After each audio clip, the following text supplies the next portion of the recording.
बिस्मिल्लाहिर्रहमानिर्रहीम। शुरू करता हूँ उस खुदा का नाम लेकर जो बड़ा मेहरबान है, निहायत रहम वाला है।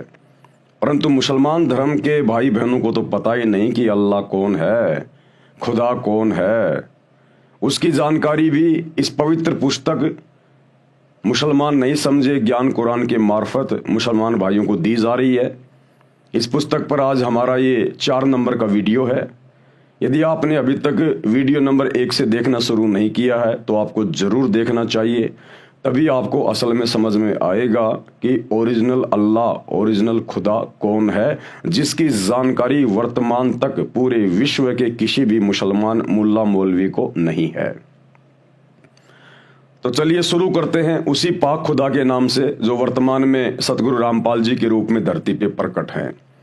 परमपिता परमात्मा, सारी सृष्टि के रचनहार, कुल मालिक, असंख्य ब्रह्मांडों के स्वामी, जगत गुरु, तीनों लोकों में प्रवेश करके सबका भरण पोषण करने वाले, राजाधिराज, आत्माधार, नाथों के नाथ, देवों के देव, महादेव, सर्वेश्वर, महेश्वर, मृत्युंजय, अजरो अमर, आदि अनादि, सनातनी प्रभु, जगत पिता जगदीश्वर, श्री श्री 1008 की उपाधि के वास्तविक अधिकारी, अकाल मूर्त, सौद स्वरूपी राम, वासुदेव, सर्वगतम ब्रह्म, परम पूज्य, प्रथम पूज्य, परम संत, परम पुरुष, परम धनी, परम दयालु, सत्य कबीर, हक्का कबीर, अल्लाहु कबीर, अल्लाहु अकबर, बाखबर, अल्लाह ताला, जगत के तारणहार, जगत के मुक्तिदाता, जगत के जगन्नाथ, हारे के सहारे, हिंदुओं के राम, मुसलमानों के अल्लाह, सिखों के वाहिगुरु, ईसाइयों के मसीह, दया के सागर दया निधि, करुणा के सागर करुणा निधि, स्वयंभू परिभू, संकट मोचन, कष्ट हरण, मंगल करण, दुख भंजन, अविगत कबीर, निर्विकार निर्विषम परमात्मा, अलय अलेख सतगुरु, आदि अनादि सतगुरु, असली मर्यादा पुरुषोत्तम, असली राम, असली कृष्ण, असली घनश्याम, असली मुरारी, राजाओं के राजा, महाराजाओं के महाराजा, शहंशाहों के शहंशाह, सम्राटों के सम्राट, भगवानों के भगवान, अल्लाहों के अल्लाह, प्रभुओं के प्रभु, मसीहाओं के मसीह, सच्चे वाहिगुरु, बाबाओं के बाबा, पीरों के पीर, सेठों के सेठ, जगत सेठ, सावड़सा सेठ, सर्वगुण संपन्न, अनंत कोटि कलाओं के स्वामी, अनंत कोटि ब्रह्मांडों के नायक, योगियों में महायोगी, ध्यानियों में महाध्यानी, सिद्धों में परम सिद्ध, ज्ञानियों में तत्व ज्ञानी, ब्रह्म ज्ञानी, महाज्ञानी, परम ज्ञानी, सर्वश्रेष्ठ ज्ञानी, विज्ञानी, युवा कबीर, समृत कबीर, असमवात, अमित ओजा, सच्चे रहनुमा, करीम अल्लाह, सुभान अल्लाह, दुनिया के अंतिम पैगंबर, 8 सितंबर 1951 से गांव धनाना, जिला सोनीपत, हरियाणा, भारतवर्ष की पावन भूमि पे प्रकट रियल कल की भगवान श्री नारायण साकार हरि, श्री बाबा साहेब नूर अनंत परमात्मा, संत श्रोमणी सतगुरु रामपाल जी परमेश्वर जी के चरण कमल में लाइव वीडियो देख रहे आप और हम सभी भाई बहनों का अनंत कोटि दंडोत प्रणाम। भाई और बहनों, वर्तमान में अल्लाहु अकबर, अल्लाहु कबीर, जिसके विषय में पूरा मुसलमान समाज बेखबर है, क्योंकि उसकी खबर कोई बाखबर बताएगा जो सूरत फुरकानी 25 आयत नंबर 52 से 59 में लिखा हुआ है। और वो बाखबर, वो पाक खुदा स्वयं ही चल कर आता है और एक बाखबर की भूमिका करता है, मुर्शिद की भूमिका करता है, संत की भूमिका करता है और अपने विषय में अपने द्वारा रची गई कायनात यानी सृष्टि की जानकारी वो स्वयं ही भली भांति समझाता है। तो पाक कुरान उसी बाखबर सतगुरु रामपाल जी की तरफ इशारा कर रही है, जिसके विषय में मुसलमान समाज के डुप्लीकेट अल्लाह ने, जिसे मुसलमान समाज अपना अल्लाह मानता है, उसने भी हाथ खड़े कर दिए और कहा कि ए पैगंबर, जिस अल्लाह ने, जिस खुदा ने आसमान और जमीन के दरमियान जो भी कुछ है 6 दिन में बनाया और 7वें दिन वो तख्त पे जा विराजा, उसकी खबर किसी बाखबर से जा पूछ। तो जिस ओरिजिनल अल्लाह, ओरिजिनल खुदा के बारे में मुसलमान धर्म के मानने वाले भाई बहनों के डुप्लीकेट अल्लाह को भी नहीं पता है, आज वो ओरिजिनल खुदा स्वयं धरती पर, भारतवर्ष की पावन भूमि पर सतगुरु रामपाल जी के रूप में स्वयं प्रकट है। आवश्यकता है तो उनको पहचानने की। उन्हें पहचाना जाएगा उनके सत्संग सुनकर। जेब से मोबाइल निकालिए, यूट्यूब पर सतगुरु रामपाल जी के प्रवचन सुनना शुरू करें, तब जाकर ये अल्लाह समझ में आएगा और आप मुसलमान धर्म के भाई बहन अपना आत्म कल्याण करवा सकते हैं। बाकी अल्लाह साकार है या निराकार है, धरती पर आता है या नहीं आता है, वो बेचून है या कैसा है, इन सभी बातों की बहुत सारी जानकारियां आपको पिछले वीडियो में उपलब्ध करवा दी गई है। आप जी पीछे की वीडियो देख सकते हैं। आज के वीडियो में हम आगे बढ़ेंगे कि और किन किन शास्त्रों में, ग्रंथों में, पुस्तकों में कबीर ही अल्लाह है, इबादई कबीरा वही परमेश्वर है, खुदा है, ओरिजिनल है, और किन किन शास्त्रों में प्रमाण है। तो आज पूज्य गुरुदेव भगवान सतगुरु रामपाल जी ये अल्लाह कबीर अपने कर कमल से इस पवित्र पुस्तक मुसलमान नहीं समझे ज्ञान कुरान इसकी रचना करके और हमें सच्चाई से रूबरू करवा रहे हैं। शास्त्रों में परमात्मा यानी अल्लाह का जिक्र सूक्ष्म वेद में कहा है कि सूक्ष्म वेद क्या है? आम समाज में केवल 4 वेद माने जाते हैं, ऋग्वेद, यजुर्वेद, सामवेद, अथर्ववेद। परंतु इन सभी 4 वेदों का पिता सूक्ष्म वेद को कहा गया है। सृष्टि की रचना का जो संपूर्ण ज्ञान, परमात्मा प्राप्ति का जो संपूर्ण ज्ञान है वो इन 4 वेदों में नहीं है। ये 4 वेद तो इस डुप्लीकेट अल्लाह ने, शैतान ने, हिंदू धर्म में जिसको काल कहा जाता है, इसने वो पूर्ण परमेश्वर की जानकारी, पूर्ण अल्लाह कबीर की जानकारी छुपा दी है। छुपाई क्यों है? उसके पीछे बहुत गहरा एक रीजन है जो आपको सृष्टि रचना से पता चलेगा। इसको एक श्राप लगा हुआ है उसके कारण, ताकि किसी भी आत्मा के पास, किसी भी इंसान के पास उस पूर्ण खुदा अल्लाह कबीर की सही जानकारी ना पहुंच जाए। तो वो 5वां वेद जो सूक्ष्म वेद होता है, स्वयं वो अल्लाह कबीर, ओरिजिनल खुदा, वो परमेश्वर, परमात्मा बाखबर बनकर, मुर्शिद बनकर, संत बनकर धरती पर आता है और अपने मुख कमल से वाणियां बोल बोल के वो सृष्टि का ज्ञान देता है, जो ज्ञान 4 वेदों में नहीं, मुसलमान धर्म की 4 पवित्र पुस्तकों में नहीं, गीता में नहीं, 18 पुराणों में नहीं, कंप्लीट नहीं है, थोड़ी थोड़ी जानकारी है। तो कंप्लीट जानकारी वो परमेश्वर, वो अल्लाह, वो खुदा, वो कबीर भगवान स्वयं ही धरती पर प्रकट होकर और अपने मुख कमल से वाणियां बोलकर हमें बताता है, समझाता है।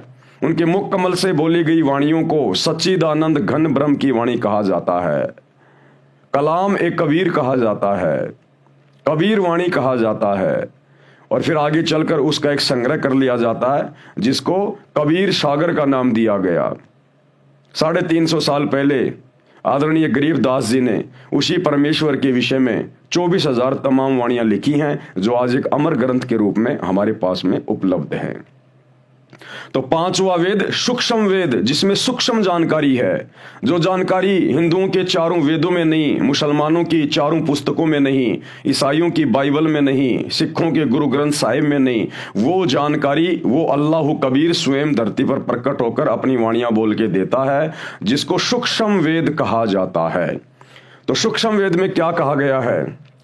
वही मोहम्मद, वही महादेव, वही आदम, वही ब्रह्मा, दास गरीब दूसरा कोई नहीं, देख आपने घर मां। क्या कहा गया है? वही मोहम्मद, वही महादेव। कि ये हिंदू मुसलमान आपस में शैतान की प्रेरणा से, काल की प्रेरणा से धर्मों में बंटकर अपने अपने धर्म को, अपनी अपनी भक्ति को सर्वश्रेष्ठ मानकर उलझे हुए हैं। लेकिन सूक्ष्म वेद में अल्लाह कबीर ने कंप्लीट जानकारी दी है और कहा है कि लड़ो मत, झगड़ो मत। यहां की 21 ब्रह्मांड की सृष्टि जो शैतान चला रहा है, ये डुप्लीकेट अल्लाह चला रहा है, जिसने गीता जी का ज्ञान महाभारत के युद्ध के दौरान श्री कृष्ण में प्रवेश करके अर्जुन को दिया, और उधर हजरत मोहम्मद के ऊपर जिसने कुरान शरीफ की आयतें नाजिल की, ये एक ही है। इसको चाहे डुप्लीकेट अल्लाह कहो, चाहे शैतान कहो, चाहे काल कहो, चाहे इसको क्षर ब्रह्म कहो, ज्योति निरंजन कहो, ये एक ही शक्ति है जो अपने आप में यहां पर अल्लाह यानी भगवान बन के बैठा हुआ है। तो सूक्ष्म वेद में कहा है कि वही मोहम्मद, वही महादेव, यानी मुसलमान धर्म में हजरत मोहम्मद जी शंकर जी के अवतार हैं, शंकर जी के गण हैं, उनके शंकर लोक से आई हुई एक आत्मा है। तो शंकर कहिए चाहे हजरत मोहम्मद कहिए, बात एक ही है, ये आत्मा शंकर जी के लोक से आई हुई है। वही मोहम्मद, वही महादेव, और वही आदम, वही ब्रह्मा।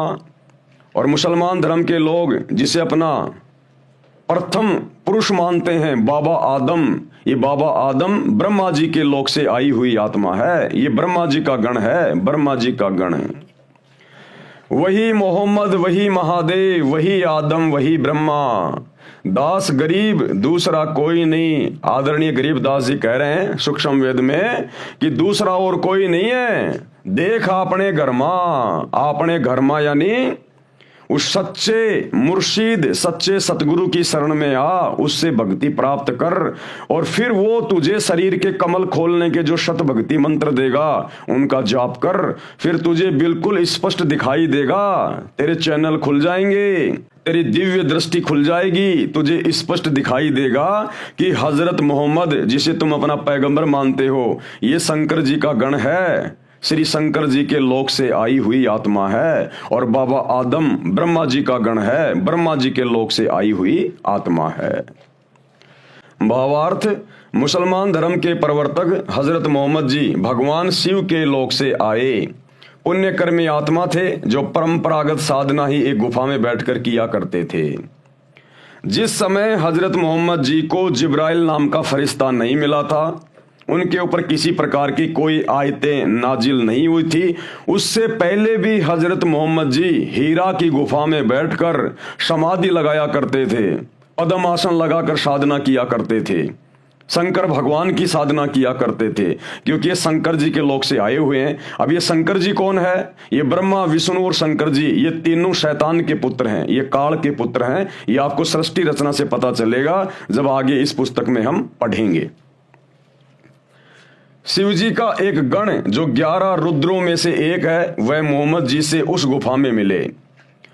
उन्हीं की भाषा अरबी भाषा में काल प्रभु अर्थात ब्रह्म का संदेश सुनाया। उसी रुद्र को मुसलमान जिब्राइल फरिश्ता कहते हैं। मुसलमान धर्म के लोग जिस जिब्राइल को फरिश्ता कहते हैं कि हमारे पैगंबर को जिब्राइल आके मिला था, वो जिब्राइल शंकर जी के 11 रुद्रों में से एक था, जिसने शैतान का फरमान सुनाया, इस काल ब्रह्म का उसको फरमान सुनाया, जो नेक फरिश्ता माना जाता है। हजरत आदम, अभी हजरत आदम जी कौन थे? यानी मोहम्मद जी का तो हो गया क्लियर कि वही मोहम्मद, वही महादेव और वही आदम, वही ब्रह्मा। हजरत आदम पुराणों में तथा जैन धर्म के ग्रंथों में प्रसंग आता है जो इस प्रकार है। ऋषभ देव जी राजा नाभिराज के पुत्र थे। नाभिराज जी अयोध्या के राजा थे। ऋषभ देव जी के 100 पुत्र तथा एक पुत्री थी। ये सतयुग की बातें हैं। एक दिन परमेश्वर, कौन परमेश्वर? अल्लाह कबीर, ये कबीर देव, ये कबीर भगवान सृष्टि का एक ही परमात्मा है। मुसलमान उसको अल्लाह कहते हैं, हिंदू अपना भगवान कहते हैं, ईसाई उसे मसीहा कहते हैं, सिख भाई उसे वाहिगुरु कहते हैं। वो सब का परमात्मा एक ही है, एक ही। जैसे एक व्यक्ति की 4 संतान हैं, उसके 4 पुत्र हैं छोटे छोटे, और जब वो पिता शाम को घर वापस आता है मेहनत मजदूरी करके, तो वो बच्चे दरवाजे पे खड़े होकर आपस में कहते हैं कि देखो देखो मेरा पापा आ गया, मेरा पापा आ गया। दूसरा बच्चा कहता नहीं नहीं वो तो मेरा डैडी है, मेरा डैडी है। तीसरा कहता रे नहीं वो तो मेरा फादर है, मेरा फादर। और चौथा बच्चा कहता रे नहीं वो मेरा बाप है, मेरा बाप। अब उन नादान बच्चों को कौन समझाए? उन हिंदू मुस्लिम सिख ईसाइयों को कौन समझाए कि तुम सबका बाप एक ही है, चाहे उसको अल्लाह कहो, चाहे भगवान कहो, चाहे राम कहो, चाहे खुदा कहो, चाहे गॉड कहो। तो कहते हैं कोई कहे हमारा राम बड़ो, हिंदू कहते हैं हमारा राम बड़ा है।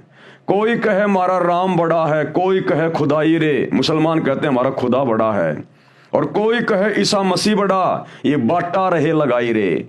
उन नादान बच्चों की तरह अपने बाप को बांट रहे हैं अलग अलग नाम पुकार के, जबकि बाप एक ही है। नाभिराज जी अयोध्या के राजा थे। ऋषभ देव जी के 100 पुत्र तथा एक पुत्री थी। एक दिन परमेश्वर यानी अल्लाह कबीर, यही सतगुरु रामपाल जी भगवान, एक संत रूप में ऋषभ देव जी को मिले, उनको भक्ति करने की प्रेरणा की, ज्ञान सुनाया कि मानव जीवन में यदि शास्त्र विधि अनुसार साधना नहीं की तो मानव जीवन व्यर्थ जाता है। वर्तमान में जो कुछ भी जिस मानव को प्राप्त है वह पूर्व जन्म जन्मांतरों में किए पुण्यों तथा पापों का फल है। आप राजा बने हो, ये आपका पूर्व जन्म का शुभ कर्म फल है। यदि वर्तमान में भक्ति नहीं करोगे तो आप भक्ति शक्तिहीन तथा पुण्यहीन होकर नरक में गिरोगे तथा फिर अन्य प्राणियों के शरीरों में कष्ट उठाओगे। जैसे वर्तमान में इन्वर्टर की बैटरी चार्ज कर रखी है और चार्जर निकाल रखा है, फिर भी वह बैटरी कार्य कर रही है। इन्वर्टर से पंखा भी चल रहा है, बल्ब ट्यूब भी जग रहे हैं। यदि चार्जर को फिर से लगाकर चार्ज नहीं किया गया, यानी फिर से मनुष्य जन्म में भक्ति शुरू नहीं की गई, तो कुछ समय उपरांत इन्वर्टर सारा कार्य छोड़ देगा।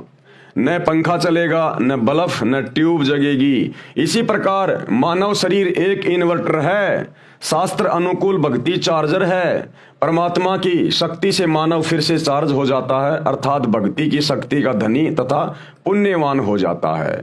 यानी कबीर परमेश्वर जी ने ऋषभ देव जी को जाकर बताया, समझाया कि हे राजन, क्योंकि वो परमात्मा की पिछले जन्म जन्मांतरों की अच्छी आत्मा थी, और ऐसी आत्माओं को ये कबीर परमात्मा मुर्शिद रूप में, संत रूप में, जिंदा बाबा के रूप में, संत रूप में मिलता ही रहता है। तो कबीर परमेश्वर जी ने कहा कि हे राजन, आप वर्तमान में राजा हैं, लेकिन वर्तमान में आप शास्त्रों के अनुसार सत भक्ति नहीं कर रहे हैं। जैसे वर्तमान में पूरा मुसलमान समाज भ्रमित है, शास्त्रों के अनुसार भक्ति नहीं कर रहा। पूरा हिंदू समाज भ्रमित है, ईसाई समाज भ्रमित है, जैन समाज भ्रमित है कि आप शास्त्रों के अनुसार सत भक्ति नहीं कर रहे। और वर्तमान में आप जो राजा बन के बैठे हो ना, ये तो आपके पिछले मनुष्य जन्म की भक्ति का प्रतिफल है। और वर्तमान में यदि आपने भक्ति रूपी चार्जर नहीं लगाया, सत भक्ति सच्चे सतगुरु की शरण में आकर शुरू नहीं की, तो अगले जन्म में नरक में जाओगे। 84 लाख योनियों में शैतान के द्वारा, इस काल के द्वारा भेज दिए जाओगे। ये ज्ञान उस ऋषि रूप में प्रकट परमात्मा के श्री मुख कमल से सुनकर ऋषभ देव जी ने भक्ति करने का पक्का मन बना लिया। ऋषभ देव जी ने ऋषि जी का नाम जानना चाहा, तो ऋषि जी ने अपना नाम कबीर देव बताया। कबीर, वेदों में परमेश्वर को कहा जाता है कबीर देव, हम कह देते हैं कबीर भगवान, कबीर साहिब, अल्लाह कबीर। और ये भी कहा कि मैं स्वयं पूर्ण परमात्मा हूं। चारों वेदों में जो कबीर देव लिखा है वह मैं हूं, मेरा यही नाम है, मैं ही परम अक्षर ब्रह्म हूं, यानी सबसे ऊपर वाला भगवान हूं। सूक्ष्म वेद में लिखा है ऋषभ देव के आइया कबीर नामे करतार, यानी वो कबीर देव, वो कबीर भगवान अल्लाह कबीर ऋषभ देव के पास भी गए थे और 9 योगेश्वर को समझाया, जनक विदे उद्धार। और त्रेता युग में 9 योगेश्वरों को भी परमेश्वर ने ज्ञान दिया, और श्री रामचंद्र जी के ससुर यानी श्री जनक जी, जो सीता जी के मुंह बोले पिता थे, उनको भी परमेश्वर मिले और ज्ञान समझाया। भावार्थ, ऋषभ देव जी को कबीर नाम से परमात्मा मिले, उनको भक्ति की प्रेरणा की। उसी परमात्मा ने 9 योगेश्वरों तथा राजा जनक को समझाकर उनके उद्धार के लिए भक्ति करने की प्रेरणा की। ऋषभ देव जी को ये बात रास नहीं आई कि ये ऋषि ही कबीर देव है, जो वेदों में सबका उत्पत्ति करता कबीर देव लिखा है। अब भाइयों और बहनों, यही सबसे बड़ी बिजली गिरी हुई है। अब भगवान आएगा, कबीर अल्लाह आएगा, खुदा आएगा, तो कोई सींग लगा के थोड़ी आएगा, पूंछ लगा के थोड़ी आएगा। हिंदू श्री रामचंद्र जी को भगवान मानते हैं, परमात्मा मानते हैं, तो क्या श्री रामचंद्र जी सींग लगा के आए थे, पूंछ लगा के आए थे? द्वापर में श्री कृष्ण जी आए, हिंदू उसे अपना भगवान कहते हैं, क्या वो नाक पे सींग लगा के आया था, पूंछ लगा के आया था? मुसलमान धर्म का कोई भी पीर पैगंबर, बाबा आदम से लेकर हजरत मोहम्मद तक, क्या कोई सींग लगा के आए थे? अन्य कोई आडंबर या पाखंड करके आए थे? अरे परमात्मा है जिसने सबको पैदा किया है, जिसने पूरी सृष्टि रचाई है, ये पृथ्वी जिसने बनाई है, उस परमेश्वर को क्या डर है यहां पर आने में? लेकिन जब वो परमात्मा यहां आता है आप और हमें समझाने के लिए, क्योंकि परमात्मा क्यों आएगा, खुदा क्यों आएगा? आप और हमें समझाने के लिए आएगा, हमें ज्ञान देने के लिए आएगा, क्योंकि हम सभी आत्माएं भटकी हुई हैं। हम इस शैतान के चक्कर में, इस काल के चक्कर में अपने सुखमय स्थान, उस 7वें आसमान वाले स्थान जन्नत, ओरिजिनल सतलोक को छोड़ के आ गए। यहां पर इस शैतान ने हमारे को भ्रमित किया, वहां पर हमारे को परमेश्वर से, अल्लाह कबीर से दूर किया। तो गुरुदेव भगवान, वो कबीर परमात्मा हमारी उन तमाम गलतियों को माफ करते हुए हमें वहां फिर ले जाने के लिए आते हैं, और यहां तरह तरह के रूप धारण करके हमें सच्चा ज्ञान देते हैं, शास्त्रों के अनुसार ज्ञान देकर, प्रमाण देकर समझाने का प्रयास करते हैं। लेकिन उस समय तक इस काल शैतान ने अपने नकली धर्मगुरुओं के माध्यम से, मुल्ला मौलवियों के माध्यम से, पंडित आचार्य शंकराचार्यों के माध्यम से पूरे भगत समाज में यह गलत धारणा फैला दी होती है कि भगवान तो निराकार है, अल्लाह तो बेचून है, अल्लाह दिखाई नहीं देता, अल्लाह धरती पे नहीं आता।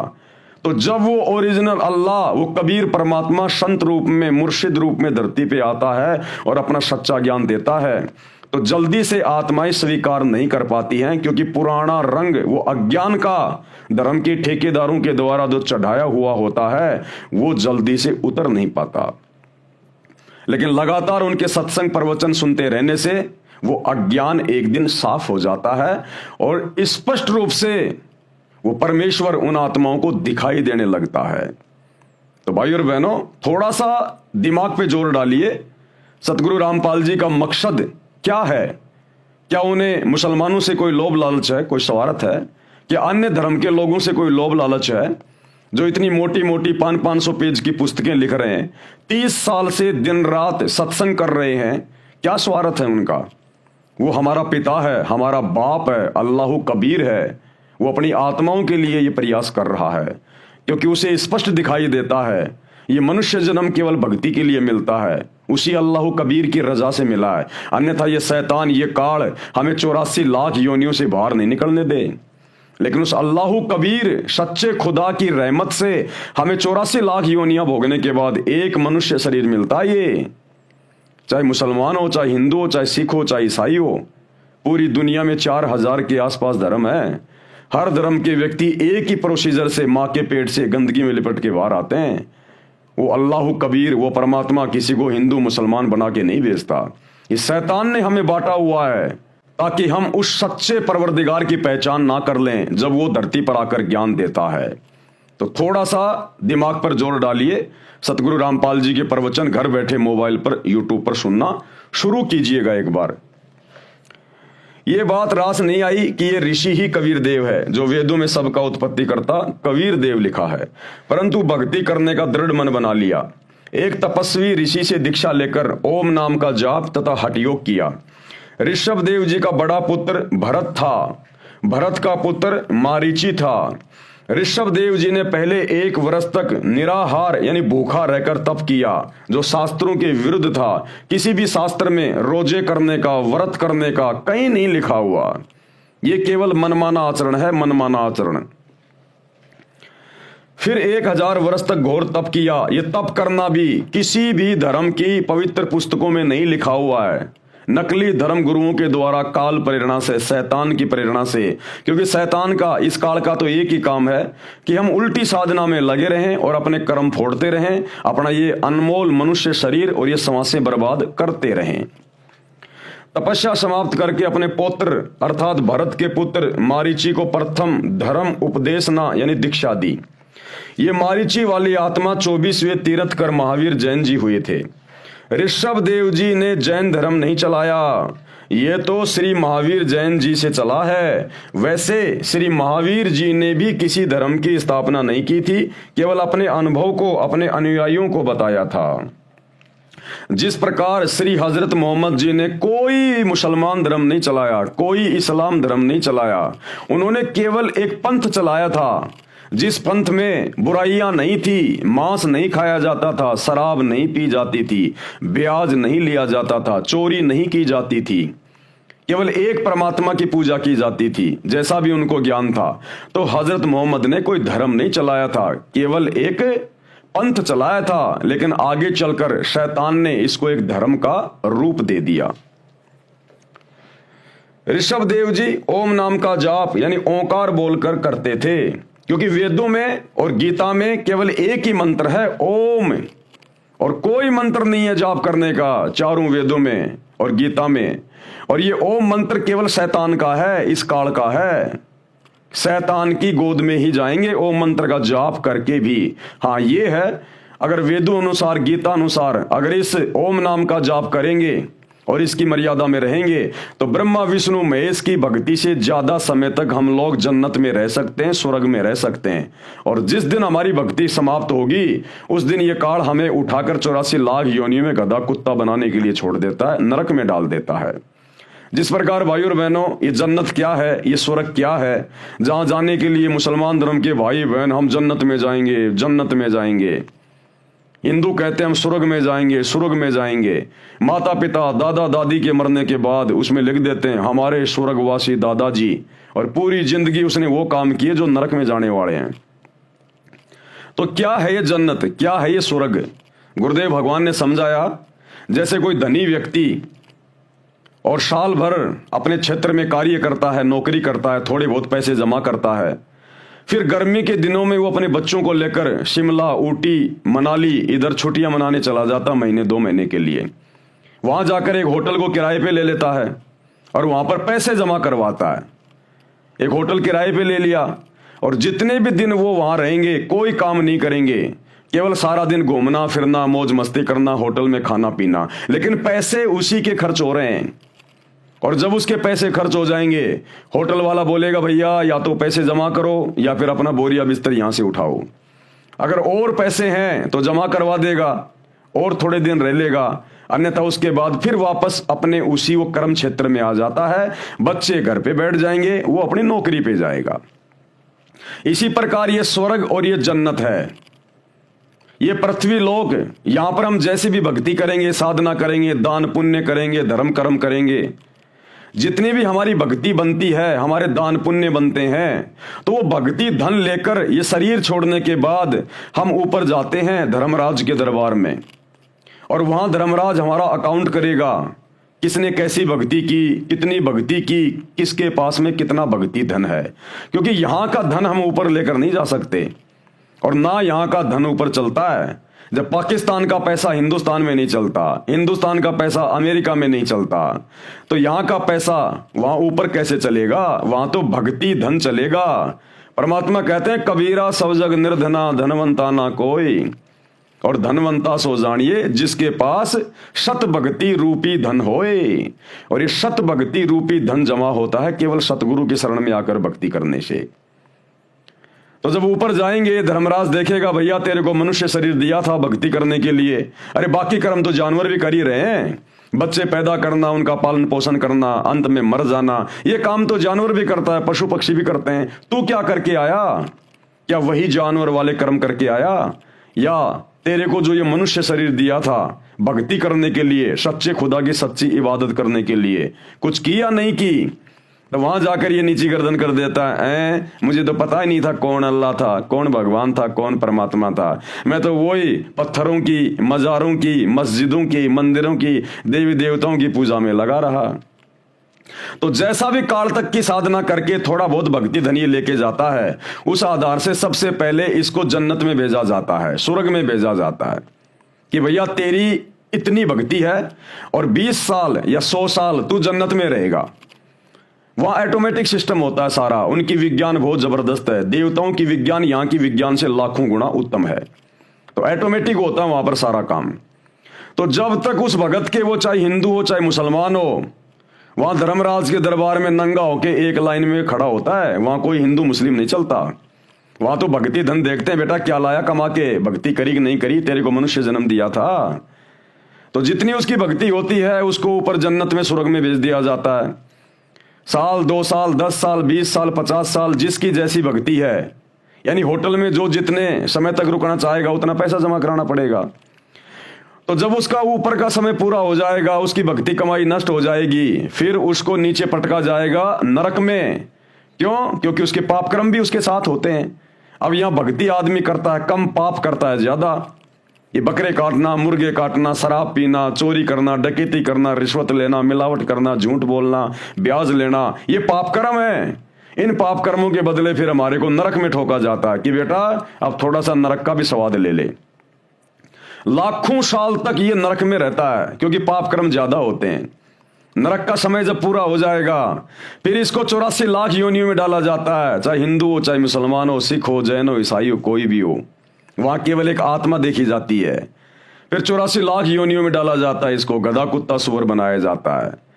उतनी बार वो मुर्गा बनेगा, बकरा बनेगा, जितनी बार उसने, जब वो इंसान था उसने बकरे काटे, मुर्गे काटे। तुमने उस दरगाह का महल नहीं देखा, धर्मराज के तिल तिल का लेखा। उसने जितने बकरे काटे, मुर्गे काटे ना, अब वो 84 लाख योनियों में आएगा फिर अपना कर्म भोगने के लिए, और उतनी बार वो मुर्गा बनेगा जब उसने मनुष्य शरीर में मुर्गे काटे थे, लाख काटे थे, 20,000 काटे थे, 10,000 काटे थे, उतनी बार बारंबार उसको मुर्गा बनना पड़ेगा, बकरा बनना पड़ेगा, गाय बनना पड़ेगा, और उसको अपनी गर्दन कटवानी पड़ेगी, अपनी गर्दन। उसके बाद फिर अन्य योनियों में 84 लाख योनियां हैं जिनमें हजारों हजारों साल की भी उम्र होती है। सांप है, ये बिच्छू है, तो इतना दुख उठाएगा फिर ये बिना सत भक्ति के। ये मंदिर पूजते पूजते, ये मस्जिदें पूजते पूजते, ये चर्च और गुरुद्वारे पूजते पूजते, क्योंकि ये सत भक्ति नहीं है, ये शास्त्रों के अनुसार भक्ति नहीं है।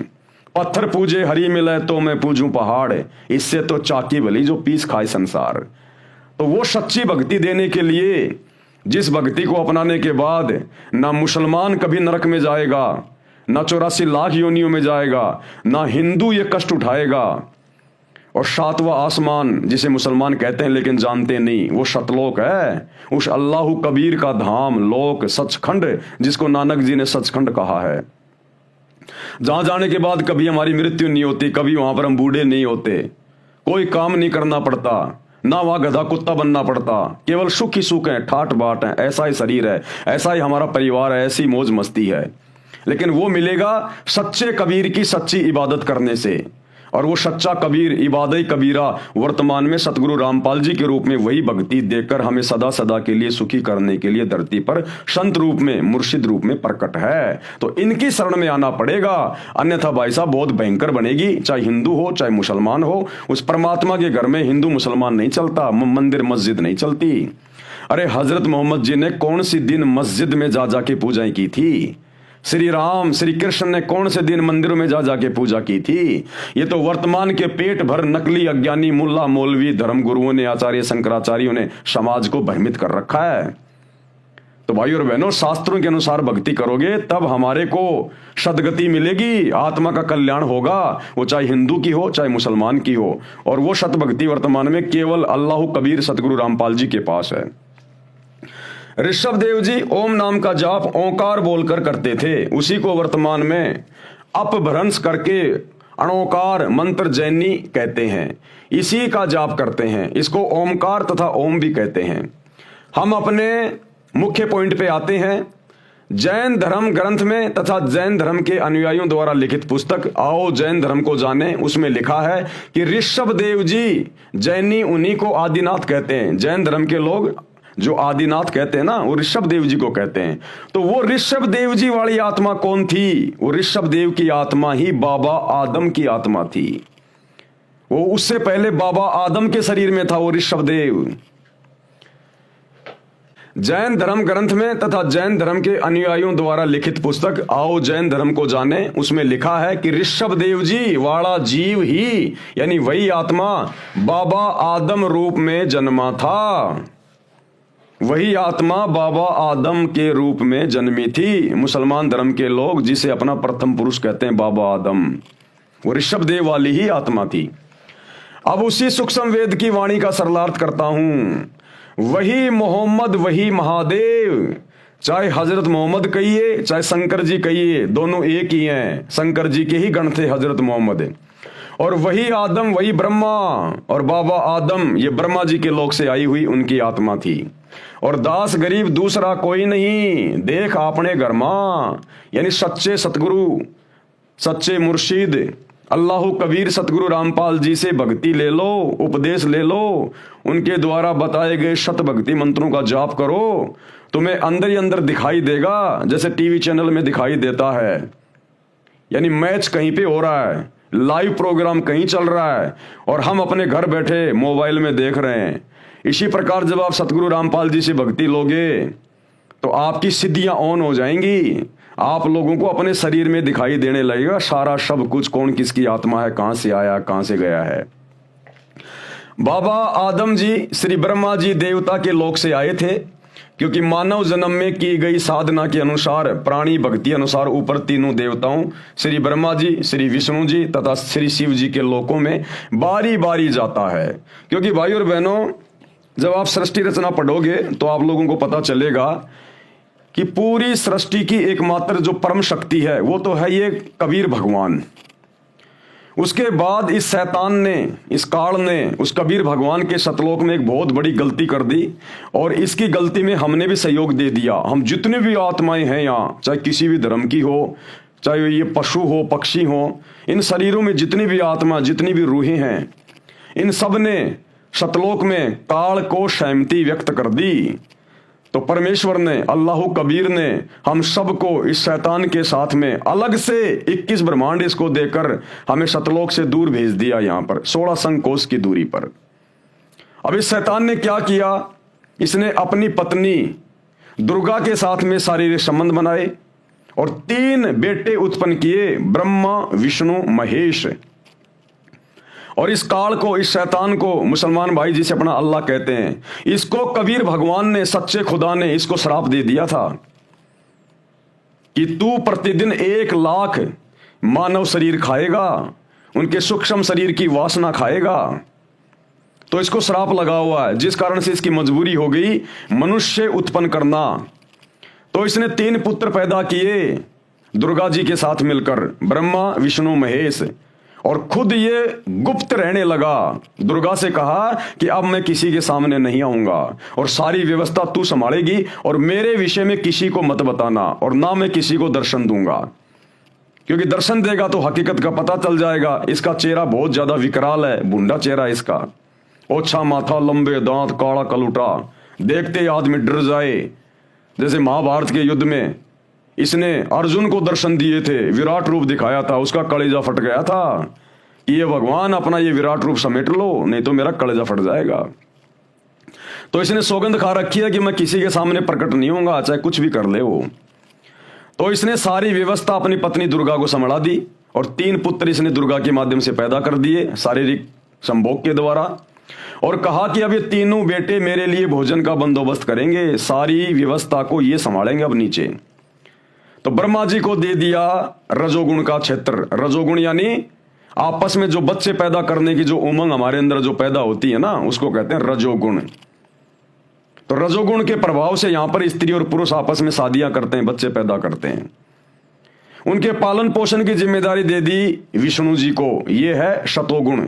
ये आपस में मोह ममता में हमारे को बांध के रखता है, ये मेरा बेटा, ये मेरी बेटी, ये मेरी कार, ये मेरी कोठी।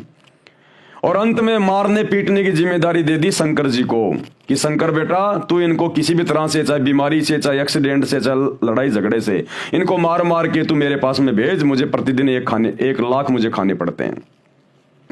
तो इस शैतान ने, इस काल ने इस प्रकार से अपने 3 बेटों को ये ड्यूटी दे रखी है। और शैतान के प्रभाव से, काल के प्रभाव से ये 3 देवता हमारे को यहां पर बांध के रखे हुए हैं और हम जीव इस काल के जाल से बाहर ना निकल जाएं, इसलिए इसने हमारे को भटका दिया, अलग अलग धर्मों में बांट दिया, ताकि आपस में लड़ते रहें, झगड़ते रहें, मरते रहें और मेरा भोजन मेरे पास में आता रहे। और जब कभी वो अल्लाह कबीर रहमान भगवान खुदा जब कभी वो धरती पर आए इन मूर्खों को ज्ञान समझाने के लिए, क्योंकि इंसानों को समझाने के लिए इंसान ही बनकर आया जाएगा, तो जब वो रहमान खुदा एक इंसान बन के आता है, संत रूप में, मुर्शिद रूप में आता है, जिंदा बाबा के रूप में आता है और अपना ज्ञान समझाता है, तो शैतान के प्रभाव से हम समझ नहीं पाते, क्योंकि ये गलत धारणा बैठा दी जाती है धर्म गुरुओं के द्वारा कि अल्लाह तो निराकार है, बेचून है, भगवान तो निराकार है, साकार नहीं है। तो जिस कारण से थोड़ी सी कठिनाइयां आती हैं। तो ब्रह्मा विष्णु महेश के माध्यम से ही यहां पर ये अवतार भेजे जाते हैं, पैगंबर भेजे जाते हैं। जैसे त्रेता में श्री रामचंद्र जी आप और हमको भक्ति मार्ग से भटकाने के लिए काल की प्रेरणा से, शैतान की प्रेरणा से और विष्णु जी के द्वारा उसको यहां भेजा गया। यानी विष्णु ही स्वयं श्री रामचंद्र थे और उल्टी भक्ति साधना दे के चला गया, अपने आप में भगवान बन के चला गया। आज पूरी दुनिया उसकी मूर्तियां पूज रही है, लेना एक देना दो। तो ये अवतार फिर इस काल के द्वारा, शैतान के द्वारा भेजे जाते हैं। इसी प्रकार द्वापर में श्री कृष्ण जी विष्णु जी के अवतार थे। ईसा मसीह जी वो श्री विष्णु जी के लोक से आए थे, अलग से एक धर्म बना गए, पंथ बना गए, सबको उल्टी साधना पे लगा गए। बाबा आदम उसी शैतान की प्रेरणा से, काल की प्रेरणा से ब्रह्मा जी के लोक से भेजे गए थे। वो ब्रह्मा जी के अवतार थे। हजरत मोहम्मद ये श्री शंकर जी के लोक से आए थे, शंकर जी के गण थे, ये शंकर जी के अवतार थे। तो सारा सिस्टम ये इस प्रकार से चल रहा है, ब्रह्मा विष्णु महेश के माध्यम से या नीचे का। तो वो कबीर भगवान हमें यही सारी बातें समझाने आता है कि बच्चों तुम काल के लोक में रह रहे हो, शैतान के लोक में रह रहे हो। ये अपने स्वार्थ के लिए तुम्हारे को धर्मों में, जातियों में, संप्रदायों में, देश में आपस में ये टुकड़े बना दिए इसने। एक देश की सीमा, दूसरे देश की सीमा, लड़ो झगड़ो, लगाओ फोर्स पुलिस, करो युद्ध, गृह युद्ध, महायुद्ध, और आते रहो मेरे मुंह में। और तुम्हें आपस में बांध के रखता है, ये लड़ा झगड़ा के रखता है। तुम्हें इतना बिजी कर दिया ताकि तुम मेरी बातों को ना सुन सको। और जब मैं कभी धरती पर आऊं तो तुम मेरे से वाद विवाद करो कि भगवान तो निराकार है, तू काहे का भगवान है, तू काहे का परमात्मा है। इसलिए वो कबीर भगवान यहां पर हम इंसानों को समझाने के लिए इंसान की तरह बन के आता है, क्योंकि वो हमारा बाप है, हमारा पिता है, उसको दर्द है, उसको तकलीफ है, शैतान को तकलीफ नहीं है। तो वर्तमान में वो हमारा बाप, सभी धर्मों का बाप, वो अल्लाह, वो पिता, वो खुदा सतगुरु रामपाल जी के रूप में धरती पर प्रकट है। भाई और बहनों, थोड़ा ठंडे दिमाग से विचार करो, नहीं तो एक बार ये शरीर छूट गया ना, फिर ये 84 लाख योनियों में डाल देगा, गधा कुत्ता बना देगा। फिर गधे कुत्ते को नहीं पता कौन अल्लाह, कौन राम है, क्या भक्ति है, क्या भगवान है, कष्ट भोगो फिर। तो सत्संग सुनो और ये धर्म और जातियों की जंजीरों से जिसमें आप और हमारे को शैतान ने, काल ने जकड़ रखा है, इनको तोड़ो, इससे बाहर निकलो। सतगुरु रामपाल जी ये नहीं कहते कि तुम मेरे से नाम लेके तुम लोग अपना मुसलमान धर्म छोड़ दो, हिंदू धर्म छोड़ दो, नहीं। वो कहते तुम अपने धर्म में रहो, अपने घर में रहो, अपना काम धंधा करो, अपने बच्चों के साथ रहो, लेकिन भक्ति वो करो जो मैं तुम्हें दे रहा हूं, ताकि मरने के बाद में तुम्हारी सदगति हो, गधे कुत्ते बनने से तुम बच जाओ। और ये बुराइयां छोड़ दो जो बुराइयां शैतान ने लगा रखी हैं। ये जीव हत्या करना, मांस खाना, शराब पीना, चोरी करना, झूठ बोलना, व्यभिचार करना, ये बुराइयां हैं, ये काल का भोजन है। हमारे सूक्ष्म शरीर का यही तो वासना खाता है वो, जो पूरे जीवन में हम उल्टे सीधे कुकर्म करते हैं, खट्टा मीठा आहार करते हैं, मांस खाते हैं, शराब पीते हैं, नशा करते हैं। इस शरीर के अंदर एक सूक्ष्म शरीर है, उसमें ये वासना जमा हो जाती है, उसको मन खाता है। तो शरीर छूटने के बाद में ये ऊपर का जो शरीर है, स्थूल शरीर, हाड़ मांस का, इसको तो यहीं पे जला दिया जाएगा, दफना दिया जाएगा। अंदर इसके सूक्ष्म शरीर है जिसको आत्मा कहते हैं, ये जाएगी ऊपर तपस्या पर, इसको भून के खाएगा वो। आत्मा मरती नहीं है फिर, लेकिन कष्ट बहुत होता है। तो फिर ये वासना निकाल निकाल के खाएगा, फिर धर्मराज के दरबार में भेजेगा, वहां पर फिर देखेगा तेरी भक्ति कितनी है, तेरे को स्वर्ग में, जन्नत में तेरे को कितने दिन रखा जाए, नरक में तेरे को कितने दिन डाला जाए, गधे कुत्ते तेरे को कितनी बार बनाया जाए। फिर यही चक्कर पूरा चलता रहता है शैतान की भक्ति में, काल की भक्ति में। तो इस महाचक्कर से, कुचक्कर से निकालने के लिए वो अल्लाह कबीर, इबादत कबीरा, जिसका हर धर्म ग्रंथों में जिक्र है, आज उसी पे तो वीडियो बन रहा है, वो आता है यहाँ पर संत रूप में और हमें आकर ज्ञान देता है, हम तक ये संदेश पहुंचाता है। अन्यथा सतगुरु रामपाल जी को क्या पड़ी मेरे भाई, ये इतनी मोटी मोटी पुस्तकें मुसलमान धर्म के लोगों को समझाने के लिए, हिंदू धर्म के लोगों को समझाने के लिए 30 साल से सत्संग कर रहे हैं दिन रात एक करके, क्योंकि वो हमारा पिता है सभी धर्मों का। तो भाई और बहनों, विचार करो, थोड़ा सत्संग सुनना शुरू करो, ठंडे दिमाग से सोचो। तो परमात्मा हकीकत बता रहे हैं कि आदम जी कौन थे, मोहम्मद जी कौन थे। बाबा आदम श्री ब्रह्मा जी देवता के लोक से आए थे, क्योंकि मानव जन्म में की गई साधना के अनुसार, प्राणी भक्ति अनुसार ऊपर तीनों देवताओं श्री ब्रह्मा जी, श्री विष्णु जी तथा श्री शिव जी के लोकों में बारी बारी जाता है। अपने पुण्य क्षीण होने पर यानी खत्म होने पर दोबारा से पृथ्वी पर संस्कारवश जन्म लेता है। कभी वो हिंदू बनता है, कभी मुसलमान बनता है। जरूरी नहीं है मुसलमान है तो मुसलमान ही बनेगा, स्त्री है तो स्त्री बनेगी, नहीं, वो पुरुष भी बन जाएगा, वो हिजड़ा भी बन जाएगा, कभी स्त्री बनेगा, कभी आदमी बनेगा, कभी मुसलमान धर्म में जन्म लेगा, कभी हिंदू धर्म में जन्म लेगा। आज कोई मुसलमान धर्म में जन्म लेकर कट्टर मुस्लिम बना हुआ है, मरने के बाद 84 लाख योनियां भोगने के बाद फिर हो सकता अपने संस्कारवश वो हिंदू धर्म में जन्म ले लेगा। अब पहले तो मुसलमान धर्म में था, मुस्लिम था, कट्टर था, अब हिंदू धर्म में जन्म लेके जय श्री राम का झंडा उठा के घूम रहा है। तो ये काल हमारे को इस प्रकार से भ्रमित रखता है। अपने पुण्य यानी भक्ति नष्ट होने पर दोबारा से पृथ्वी पर संस्कारवश जन्म लेता है। संत गरीबदास जी गांव छुडानी जिला झज्जर हरियाणा प्रांत वाले को स्वयं ही वही परमात्मा मिले थे, वही कबीर देव, वही कबीर भगवान मिले थे जो ऋषभ देव जी को मिले थे। संत गरीबदास जी ने परमेश्वर के साथ ऊपर जाकर यानी गरीबदास जी की आत्मा को निकालकर कबीर परमात्मा 350 साल पहले अपने सतलोक में लेकर गए थे।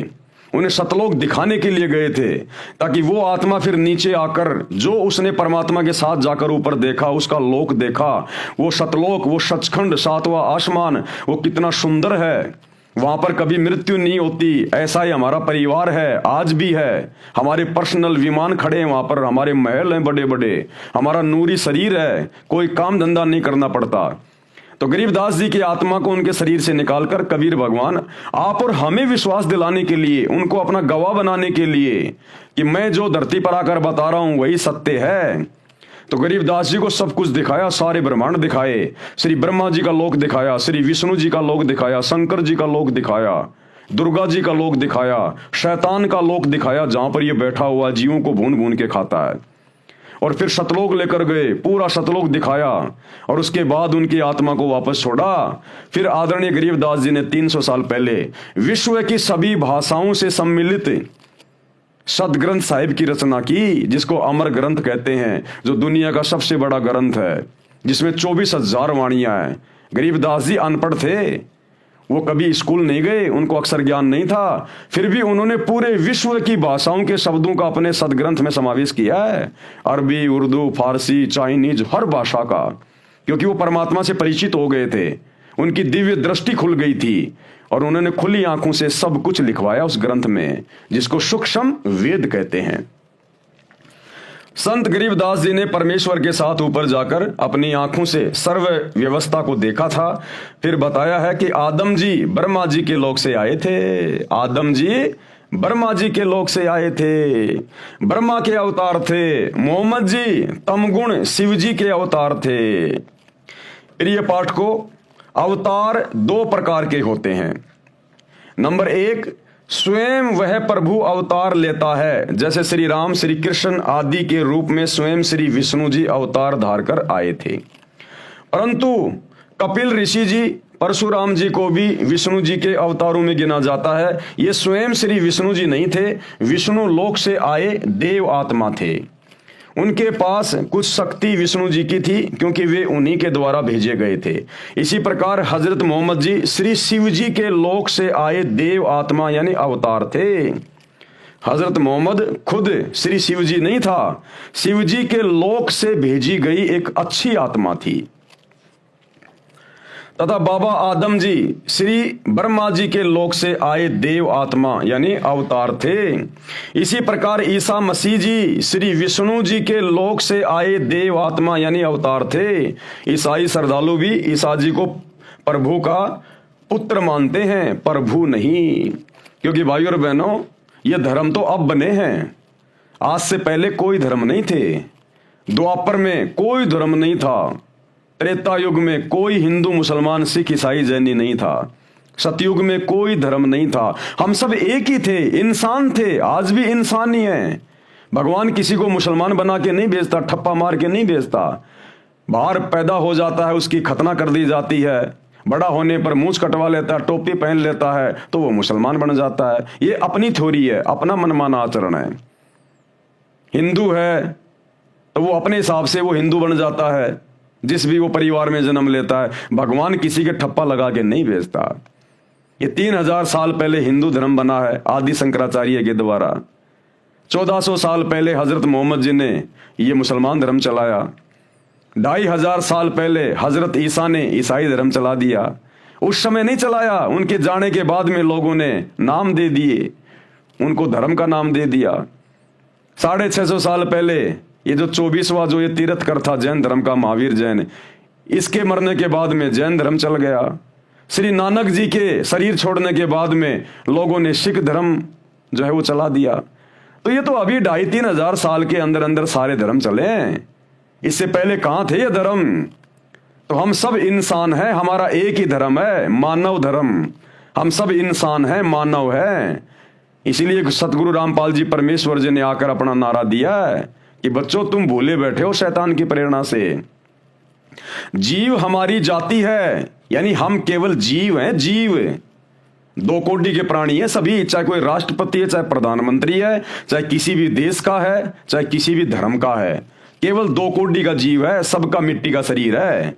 ये आग में जल के मर जाए, पानी में गिर के मर जाए, एक्सीडेंट में ये मर जाए, भूकंप में ये मर जाए, हारी बीमारी में ये मर जाए, लड़ाई झगड़े में ये मर जाए।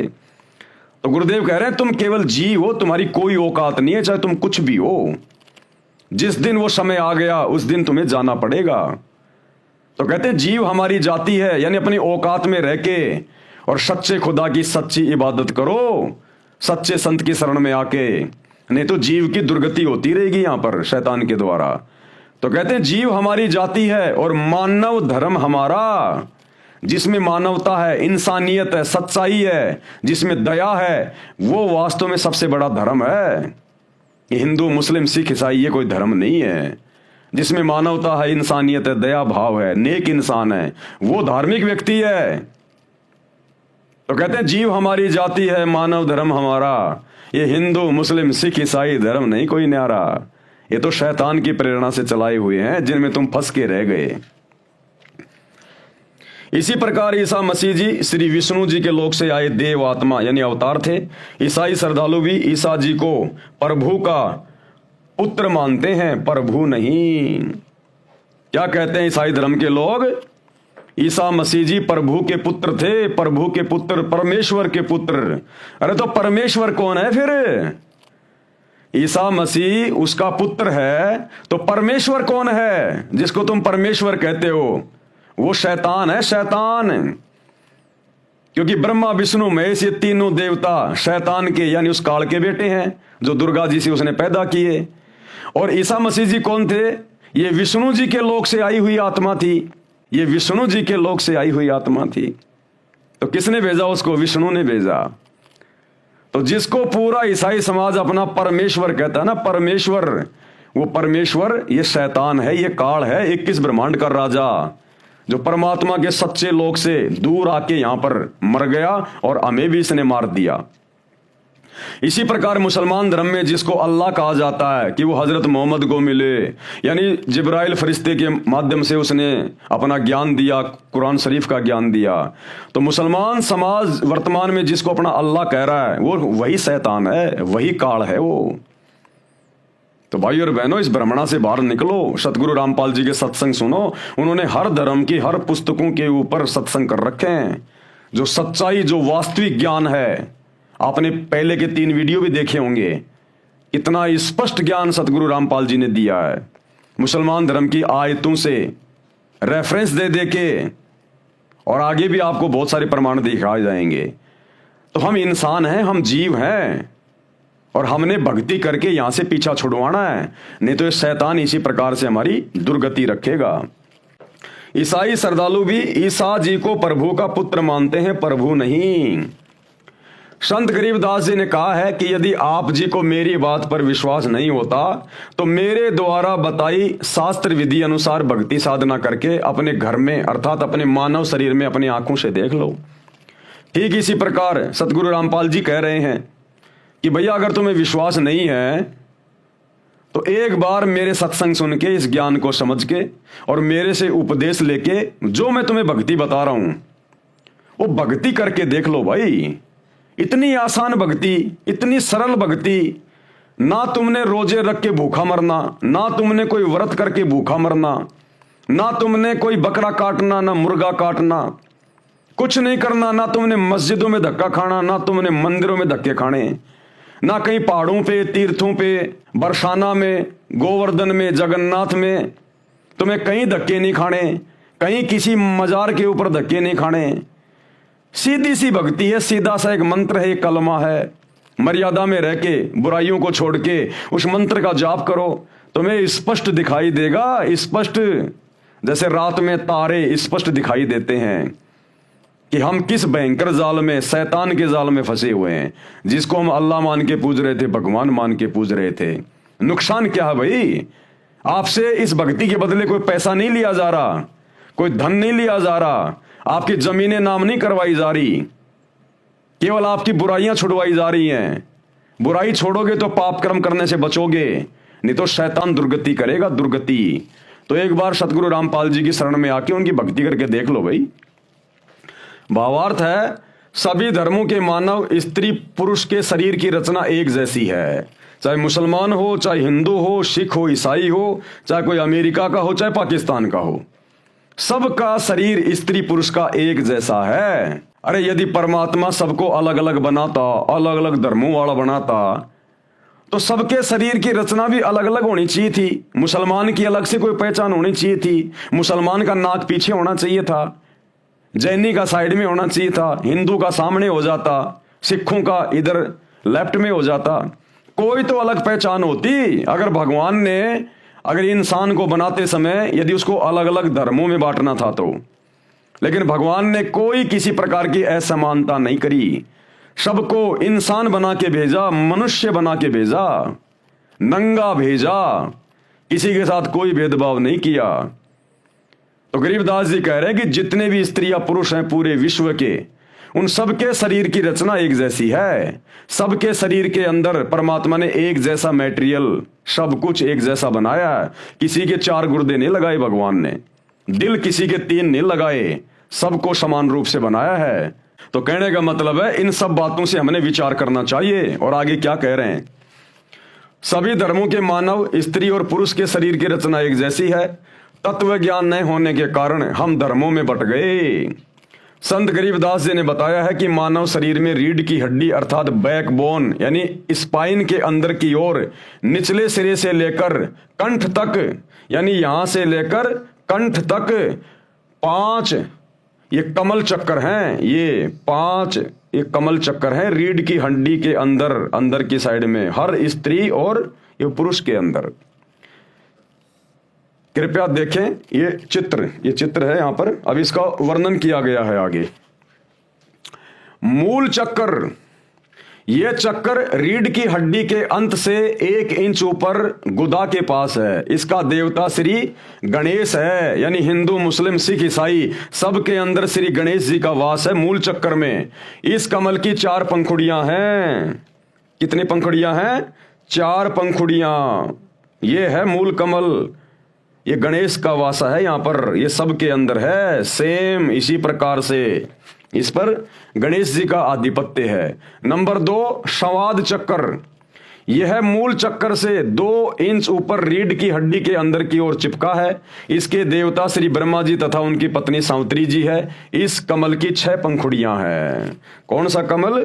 ये वाला संवाद चक्कर कमल, जहां पर श्री ब्रह्मा जी और उसकी पत्नी सावित्री का वास है। हर एक स्त्री और पुरुष के रीढ़ की हड्डी के अंदर की साइड में सूक्ष्म रूप में है। कहीं आप लोग जो है काट काट के देखने लग जाओ, ऐसे नहीं दिखाई देंगे। सूक्ष्म है ये, जैसे मोबाइल का जो रेडिएशन होता है वो सूक्ष्म होता है। वो तरंगे जो टावर से आ रही है मोबाइल में वो दिखाई नहीं देती, सूक्ष्म होती है। इसी प्रकार हमारे रीढ़ की हड्डी में इन 5 इन प्रधान देवी देवताओं के स्थान हैं, जो इस बॉडी को, इस शरीर को जो हैंडल करते हैं। उसके बाद में तीसरा है नाभि कमल चक्कर। यह नाभि के सामने उसी रीढ़ की हड्डी के साथ चिपका है। इसके देवता श्री विष्णु जी तथा उनकी पत्नी लक्ष्मी जी हैं। इस कमल की 8 पंखुड़ियां हैं।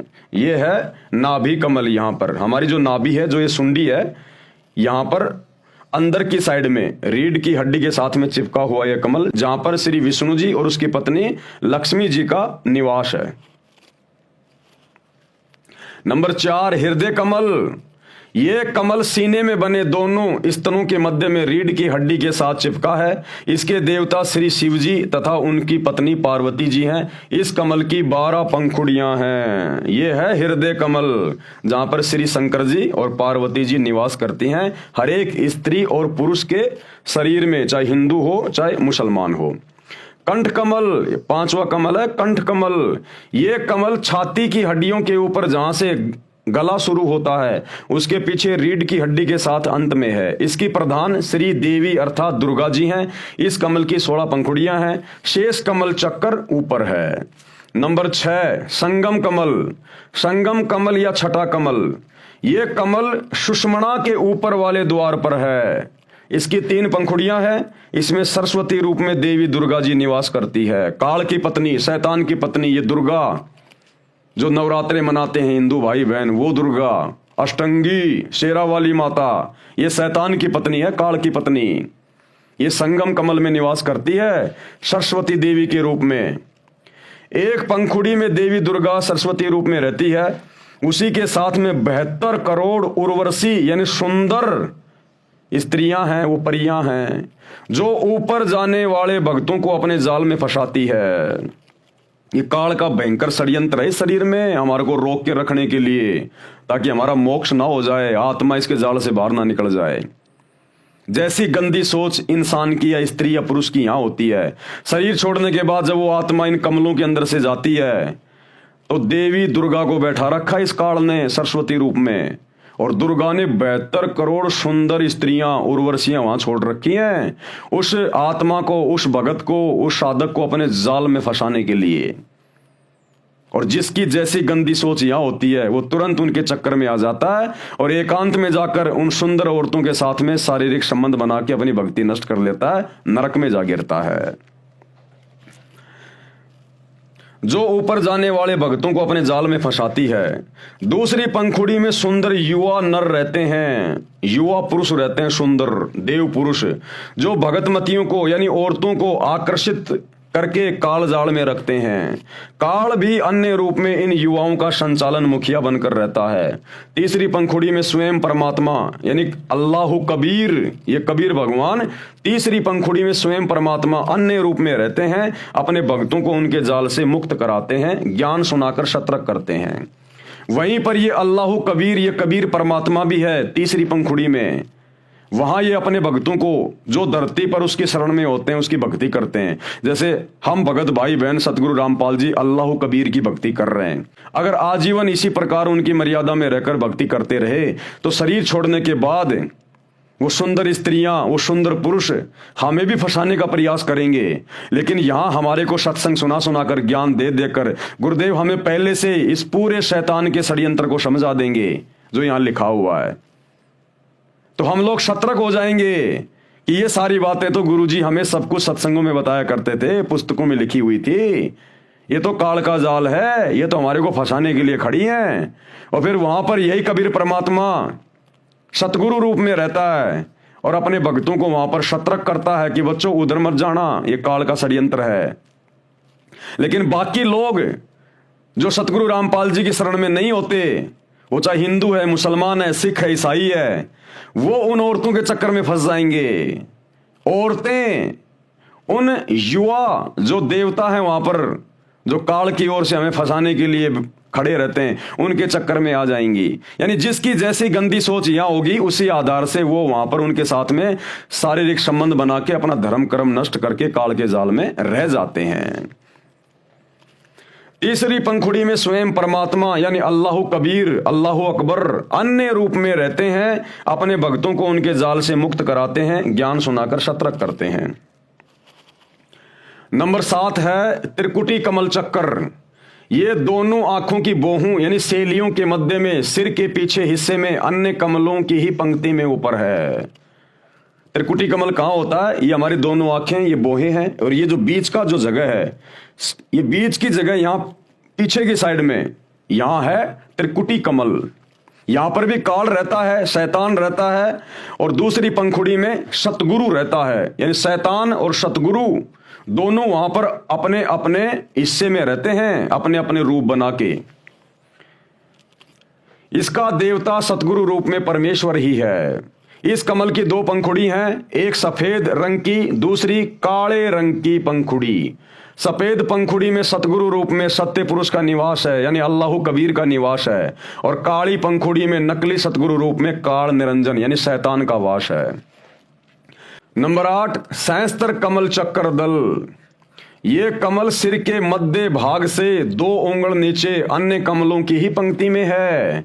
यानी यहां पर हमारा जो सिर है, चाहे हिंदू हो चाहे मुसलमान हो, जहां पर ये चोटी रखने की जगह होती है ना, इससे 2 उंगल नीचे है ये सहस्त्र कमल चक्कर, जो कि काल का है।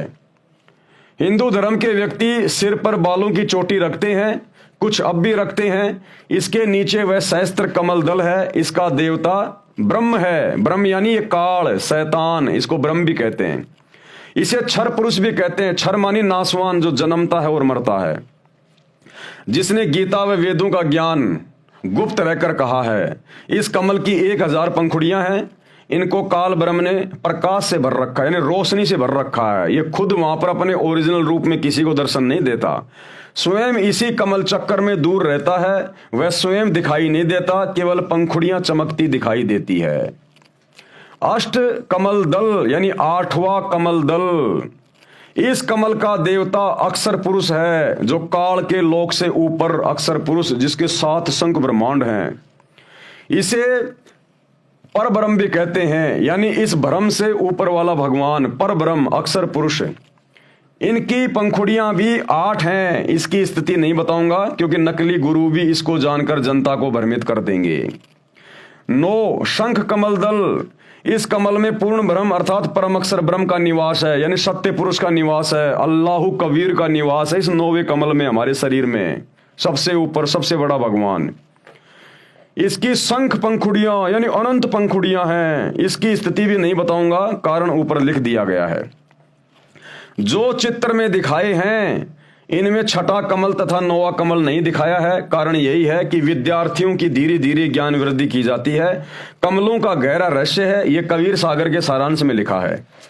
शरीर में ये कमल ऐसा कार्य करते हैं जैसे टेलीविजन में चैनल लगे हैं। अब ये कमल क्या काम करते हैं, जिनमें ये देवी देवता बसे हुए हैं, काल बसा हुआ है, सतगुरु भी बसा हुआ है सूक्ष्म रूप में। क्या काम करते हैं ये कमल? ये कमल एक टीवी चैनल की भांति है, टीवी चैनल की भांति। जिस प्रकार अमेरिका में मैच चल रहा है और इंडिया में हम लोग टीवी में लाइव देख रहे हैं, मैच कहां चल रहा है और टीवी चैनल में हम अपने घर पर लाखों किलोमीटर दूर बैठ के लाइव देख रहे हैं। तो इसी प्रकार हमारे शरीर में इन देवी देवताओं के कमल हैं। इन देवी देवताओं के लोक ऊपर हैं, यहां से हजारों लाखों किलोमीटर दूर हैं। लेकिन उनके लोकों में क्या हो रहा है, क्या क्या घटनाएं घटित हो रही हैं। कोई डांस कर रहा है, कोई खा रहा पी रहा है, ऐश कर रहा है, देवी देवता, ये इन सबको हमारे शरीर में बने हुए इन कमलों में देखा जा सकता है, अगर किसी का कमल ऑन हो गया हो तो। और ये कमल ऑन होने के मंत्र केवल धरती पर पूरे विश्व में वर्तमान में सच्चे मुर्शिद सतगुरु रामपाल जी के पास हैं। तो गरीबदास जी कह रहे हैं, भैया अगर आप लोगों को मेरी बातों पर यकीन नहीं है तो जब वो अल्लाह कबीर सच्चा मुर्शिद सतगुरु जब धरती पर आता अपना ज्ञान देता है, उससे उपदेश लेकर उसकी भक्ति करो, उन मंत्रों का जाप करो, तुम्हारे कमल खुल जाएंगे। और अपने घर में देख लो, अपने घर में यानी अपने शरीर में उन कमलों को ऑन करके देख लो कि हजरत मोहम्मद जी कौन से लोक से आए थे, वो किसके गण थे, और आदम जी किसके लोक से आए थे, वो किसके गण थे। जिस प्रकार YouTube में जाके हम पहले का कोई भी वीडियो देख सकते हैं, इसी प्रकार जिसके ये कमल चक्कर ऑन हो जाएंगे वो सारा सब कुछ देख लेगा इस ब्रह्मांड में क्या हो रहा है। तो गुरुदेव कह रहे हैं, हिंदू मुसलमान सिख ईसाइयों आपस में लड़ो मत, झगड़ो मत कि हमारे पैगंबर बड़े, हमारे अवतार बड़े, हमारा अल्लाह बड़ा, हमारा खुदा बड़ा। तुम्हारा अल्लाह खुदा ये शैतान है और ब्रह्मा विष्णु महेश के माध्यम से नीचे तुम्हारी ये पैगंबर भेजता है, ये अवतार भेजता है। और ये सारा ये दृश्य तुम्हें स्पष्ट दिखाई देगा जब तुम सतगुरु रामपाल जी से उपदेश लेकर उनके सत भक्ति मंत्रों का जाप करोगे। फिर तुम्हें कोई संशय नहीं होगी कि वही मोहम्मद और वही महादेव, वही आदम, वही ब्रह्मा और दास गरीब कहे भाई सत भक्ति करके देखो अपने घर में, अपने घर में देखो, अपने इन कमलों में देख लो।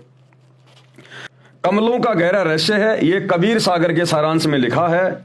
शरीर में ये कमल ऐसा कार्य करते हैं जैसे टेलीविजन में चैनल लगे हैं। उन चैनलों में से जिस भी चैनल को चालू करोगे उस पर कार्यक्रम दिखाई देगा। वह कार्यक्रम चल तो रहा है स्टूडियो में यानी कहीं और दिख रहा है टीवी में। इसी प्रकार प्रत्येक कमल का फंक्शन है। इन कमलों को चालू करने के मंत्र हैं जो ये दास संत रामपाल दास जाप करने को देता है। प्रथम बार दीक्षा यानी उपदेश इन्हीं चैनलों को खोलने की दी जाती है। मंत्रों की शक्ति से सर्व कमल ऑन हो जाते हैं। फिर भगत अपने शरीर में लगे चैनल में उस देव के धाम को यानी लोक को देख सकता है, वहां के सभी नजारे देख सकता है। इसलिए संत गरीबदास जी ने कहा है कि आप अपने शरीर के चैनल ऑन करके स्वयं देख लो कि आदम जी आपको ब्रह्मा जी के लोक से आए दिखाई देंगे, क्योंकि वहां पर सारे रिकॉर्ड उपलब्ध हैं। जैसे वर्तमान में यूट्यूब है, इसी प्रकार प्रत्येक देव के लोक में आप जो पूर्व में हुई घटना देखना चाहें आप देख सकते हैं। इसी प्रकार हजरत मोहम्मद जी आपको शिव जी के लोक से आए हुए दिखाई देंगे। इसी प्रकार ईसा जी भी श्री विष्णु जी के लोक से आए दिखाई देंगे। आगे गुरुदेव भगवान क्या लिख रहे हैं? मक्का महादेव का मंदिर है, जहां पर मुसलमान भाई बहन जाते हैं हज करने के लिए। मक्का काबा, ये श्री शंकर जी का मंदिर है। श्री शंकर जी का मंदिर जहां पर आप लोग अल्लाह के दर्शन करने जाते हो, वहां पर शैतान बैठा है। शैतान, ये महादेव का मंदिर है, शंकर जी का। ये परमात्मा बता रहे हैं, परमात्मा लिख रहे हैं, अल्लाहु कबीर। साध वचन पलटे नहीं, चाहे पलट जाए ब्रह्मांड, क्योंकि तीनों देवताओं के माध्यम से, ब्रह्मा विष्णु महेश के माध्यम से ही ये शैतान, ये काल नीचे अपनी सृष्टि चलाता है। ये आज हम वर्तमान में हिंदू मुसलमान बन गए, पहले कोई हिंदू मुसलमान नहीं था। तो जो काबा है जहां पर तुम लोग हज करने जाते हो, वो शंकर जी का मंदिर है, और तुम्हारे हजरत मोहम्मद जी उसी शंकर जी के लोक से आई हुई आत्मा है। भाई और बहनों, ये थोड़े बहुत दिनों की बात है। 2028 युग परिवर्तन का समय है, भयंकर महाविनाश होगा। समझदार आत्माएं तो समय रहते सतगुरु रामपाल जी की शरण में आ जाएंगी, अपने और अपने परिवार का बचाव कर लेंगी। अन्यथा 2028 के बाद दुर्गति करवा के लोगों ने मजबूरन नाक रगड़ के सतगुरु रामपाल जी अल्लाह कबीर की शरण में आना पड़ेगा, और फिर वो जैसा कहेंगे सब कुछ मानना पड़ेगा। हाँ जी, बिल्कुल सही कह रहे हो, बिल्कुल जी, मोहम्मद जी शंकर जी के लोक से आए हैं, जैसे आज आप और हम भगत भाई बहन निसन से मान रहे हैं। तो क्या कह रहे हैं गुरुदेव? मक्का महादेव का मंदिर है। सिख धर्म की पुस्तक भाई बाले वाली जन्म साखी में प्रमाण है। सिख धर्म की एक पुस्तक है भाई बाले वाली जन्म साखी, यानी श्री नानक जी के साथ में उनके दो परम शिष्य रहते थे, भाई बाला और भाई मर्दाना। तो नानक जी के शरीर छोड़ने के बाद में भाई बाला ने जो समय उन्होंने नानक जी के साथ में बिताया, जो जो चमत्कार देखे, वो सब कुछ उन्होंने एक पुस्तक के माध्यम से रिकॉर्ड किया, भाई बाले वाली जन्म साखी। आगे चलकर गुरु अंगद देव जी ने उस पुस्तक का निर्माण किया, भाई बाला जी से सारी बातें सुन के और समझ कर, क्योंकि नानक जी ने शरीर छोड़ने से पहले श्री अंगद देव जी को अपना उत्तराधिकारी घोषित कर दिया था। अपने बेटों को अपना उत्तराधिकारी घोषित नहीं किया श्री नानक जी ने। उनके दो बेटे थे, जयचंद और श्रीचंद, लेकिन दोनों निकम्मे थे, इसलिए श्री नानक जी ने अपने बेटों को उत्तराधिकारी नहीं बनाया, बल्कि श्री अंगद देव जी को बनाया। तो नानक जी के शरीर छोड़ने के बाद में सिखों के गुरु बन गए श्री अंगद देव जी। अब अंगद देव जी को जो जो बातें नानक जी के साथ में रहने वाले भाई बाला और मर्दाना ने बताई, वो सारी बातें अंगद देव जी ने आगे चलकर एक पुस्तक के रूप में जो है वो लिख दी। तो क्या कहा जा रहा है? सिख धर्म की पुस्तक भाई बाले वाली जन्म साखी में प्रमाण है, साखी मदीने की चली। हिंदी वाली के पेज नंबर 262 पर श्री नानक जी ने 4 इमामों के प्रश्न का जवाब देते हुए कहा है, आखे नानक शाह सच सुन हो 4 इमाम, मक्का है महादेव का ब्राह्मण सन सुल्तान। इसका क्या अनुवाद किया है सतगुरु रामपाल जी भगवान ने, इस कबीर परमात्मा ने। भावार्थ, सतगुरु नानक देव जी ने 4 इमामों से चर्चा करते हुए कहा कि जिस मक्का शहर में जो काबा यानी मंदिर, उसको मंदिर कहते हैं, काबा यानी मंदिर, जिसको आप अपना पवित्र स्थान मानते हो, वह महादेव यानी शिव जी का मंदिर है। इसमें सब देवी देवताओं की मूर्तियां यानी बुत थी। उसकी स्थापना करने वाला सुल्तान यानी राजा एक ब्राह्मण था। जो ये काबा है, जो मक्का मदीना वाला जो ये काबा है, इसकी स्थापना एक ब्राह्मण राजा ने करवाई थी। ब्राह्मण राजा ने शंकर भगवान का मंदिर बनवाया था। वो बाद में सब मूर्तियां उठा दी गई थी। नबी इब्राहिम व हजरत इस्माइल ने इसका पुनः निर्माण करवाया। आगे चलकर फिर उस काबा का नबी इब्राहिम और हजरत इस्माइल ने इसका दोबारा से निर्माण करवाया, और फिर मुसलमानों ने मान लिया यह तो हमारे अल्लाह का काबा है। जिस प्रकार भाइयों और बहनों लाल किले का निर्माण द्वापर युग में पांडवों ने करवाया था, पांडवों ने। उसके बाद में मुगल आए, मुगलों ने अपना राज्य स्थापित कर लिया। 800 साल तक भारत पर दिल्ली के लाल किले में रहकर मुगलों ने शासन किया। तो आज ज्यादातर लोग यही जानते हैं कि ये जो दिल्ली का लाल किला है ये मुसलमानों ने बनाया, ये मुगलों ने बनवाया, जबकि ये द्वापर युग में 5 पांडवों ने बनवाया था। इसको हस्तिनापुर कहते थे, हस्तिनापुर। तो ठीक इसी प्रकार जो काबा है, जो मक्का मदीना है, उसका निर्माण एक ब्राह्मण राजा ने करवाया था। वो भगवान शंकर का मंदिर है, काल के बेटे का, शैतान के बेटे का। लेकिन आगे चलकर फिर हजरत इब्राहिम व हजरत इस्माइल ने इसका दोबारा से निर्माण करवाया था, जिस कारण से मुसलमान इसे अपना मान बैठे। अब आप जी को अपने मतलब की ओर लेके चलता हूं। आप जी को स्पष्ट करना चाहता हूं कि जो यथार्थ आध्यात्मिक ज्ञान सूक्ष्म वेद में, यानी 5वें वेद में है, कबीर सागर में और गरीबदास जी की वाणियों में है, वह न गीता में है तथा ना 4 वेदों में है, ना पुराणों में है, ना कुरान शरीफ में है, ना बाइबल में है, ना 6 शास्त्रों तथा न 11 उपनिषदों में है। क्योंकि परमात्मा ने इस काल को, इस शैतान को ये कंप्लीट ज्ञान दिया था। 5 वेद दिए थे, यानी टोटल एक ही ज्ञान था ये कंप्लीट। लेकिन इसने जब उसको पढ़ा, उसको देखा, तो इसमें तो पूरी जानकारी थी कि ये शैतान क्यों बना, इसने परमात्मा अल्लाह कबीर के शतलोक में क्या गलती की थी, जिस कारण से इसको वहां से बाहर निकाल दिया दुर्गा के साथ में। हम बाकी आत्माएं जो काल के ऊपर आसक्ति व्यक्त कर चुकी थी, परमात्मा ने हमें भी दुर्गा के शरीर में सूक्ष्म रूप में डाल के काल के साथ भेज दिया। आगे चलकर फिर काल ने तीन पुत्रों को उत्पन्न किया दुर्गा के माध्यम से, ब्रह्मा विष्णु महेश। उन्हीं के माध्यम से अपना पूरा ढमढमा ये चला रहा है। हिंदू मुसलमान बना के जीवों को इसने उलझा रखा है। तो काल ने देखा ये सारी जानकारी अगर जीवों के पास पहुंच गई तो ये तो सारे वापस चले जाएंगे। तो इस काल ने, शैतान ने, जो मुख्य जानकारी थी उस परमात्मा की, सतलोक की, सचखंड की, वो इसने छुपा दी, इसने मिटा दी, डिलीट कर दी। और बाकी का ज्ञान इसने अपने बड़े बेटे श्री ब्रह्मा जी को दे दिया। अब ब्रह्मा जी ने आगे फिर अपने पुत्रों को दे दिया, अपने वंशजों को दे दिया, दक्ष को दे दिया, मनु को दे दिया। इन्होंने आगे चलकर इन वेदों को 4 भागों में बांट दिया, डिवाइड कर दिया, यजुर्वेद, ऋग्वेद, सामवेद और अथर्ववेद। तो सबसे पुराने जो ग्रंथ हैं इस शैतान के लोक के, वो ये 4 वेद है। इन्हीं 4 वेदों का ज्ञान इसी शैतान ने द्वापर युग में महाभारत के युद्ध के दौरान श्री कृष्ण जी के अंदर भूत की तरह सूक्ष्म रूप में प्रवेश करके अर्जुन को सुनाया, जिस ज्ञान को आगे दिव्य दृष्टि मिलने के बाद महर्षि वेद व्यास जी ने लिखा, जिसको गीता जी कहा जाता है। तो 4 वेदों का और गीता का ज्ञान एक ही है। 4 वेदों का ज्ञान थोड़ा सा फैला हुआ है, गीता में उसको शॉर्ट करके सांकेतिक रूप में लिख दिया गया। तो सबसे पुरातन जो ग्रंथ हैं जिनको हिंदू अपना मान रहे हैं, ये पूरे विश्व के हैं, पूरे विश्व के। क्योंकि जिस समय वेदों की रचना हुई थी महर्षियों के द्वारा, और जिस समय श्री गीता जी का ज्ञान दिया गया था द्वापर में महाभारत के युद्ध में, उस समय धरती पर कोई धर्म नहीं था, केवल इंसान थे।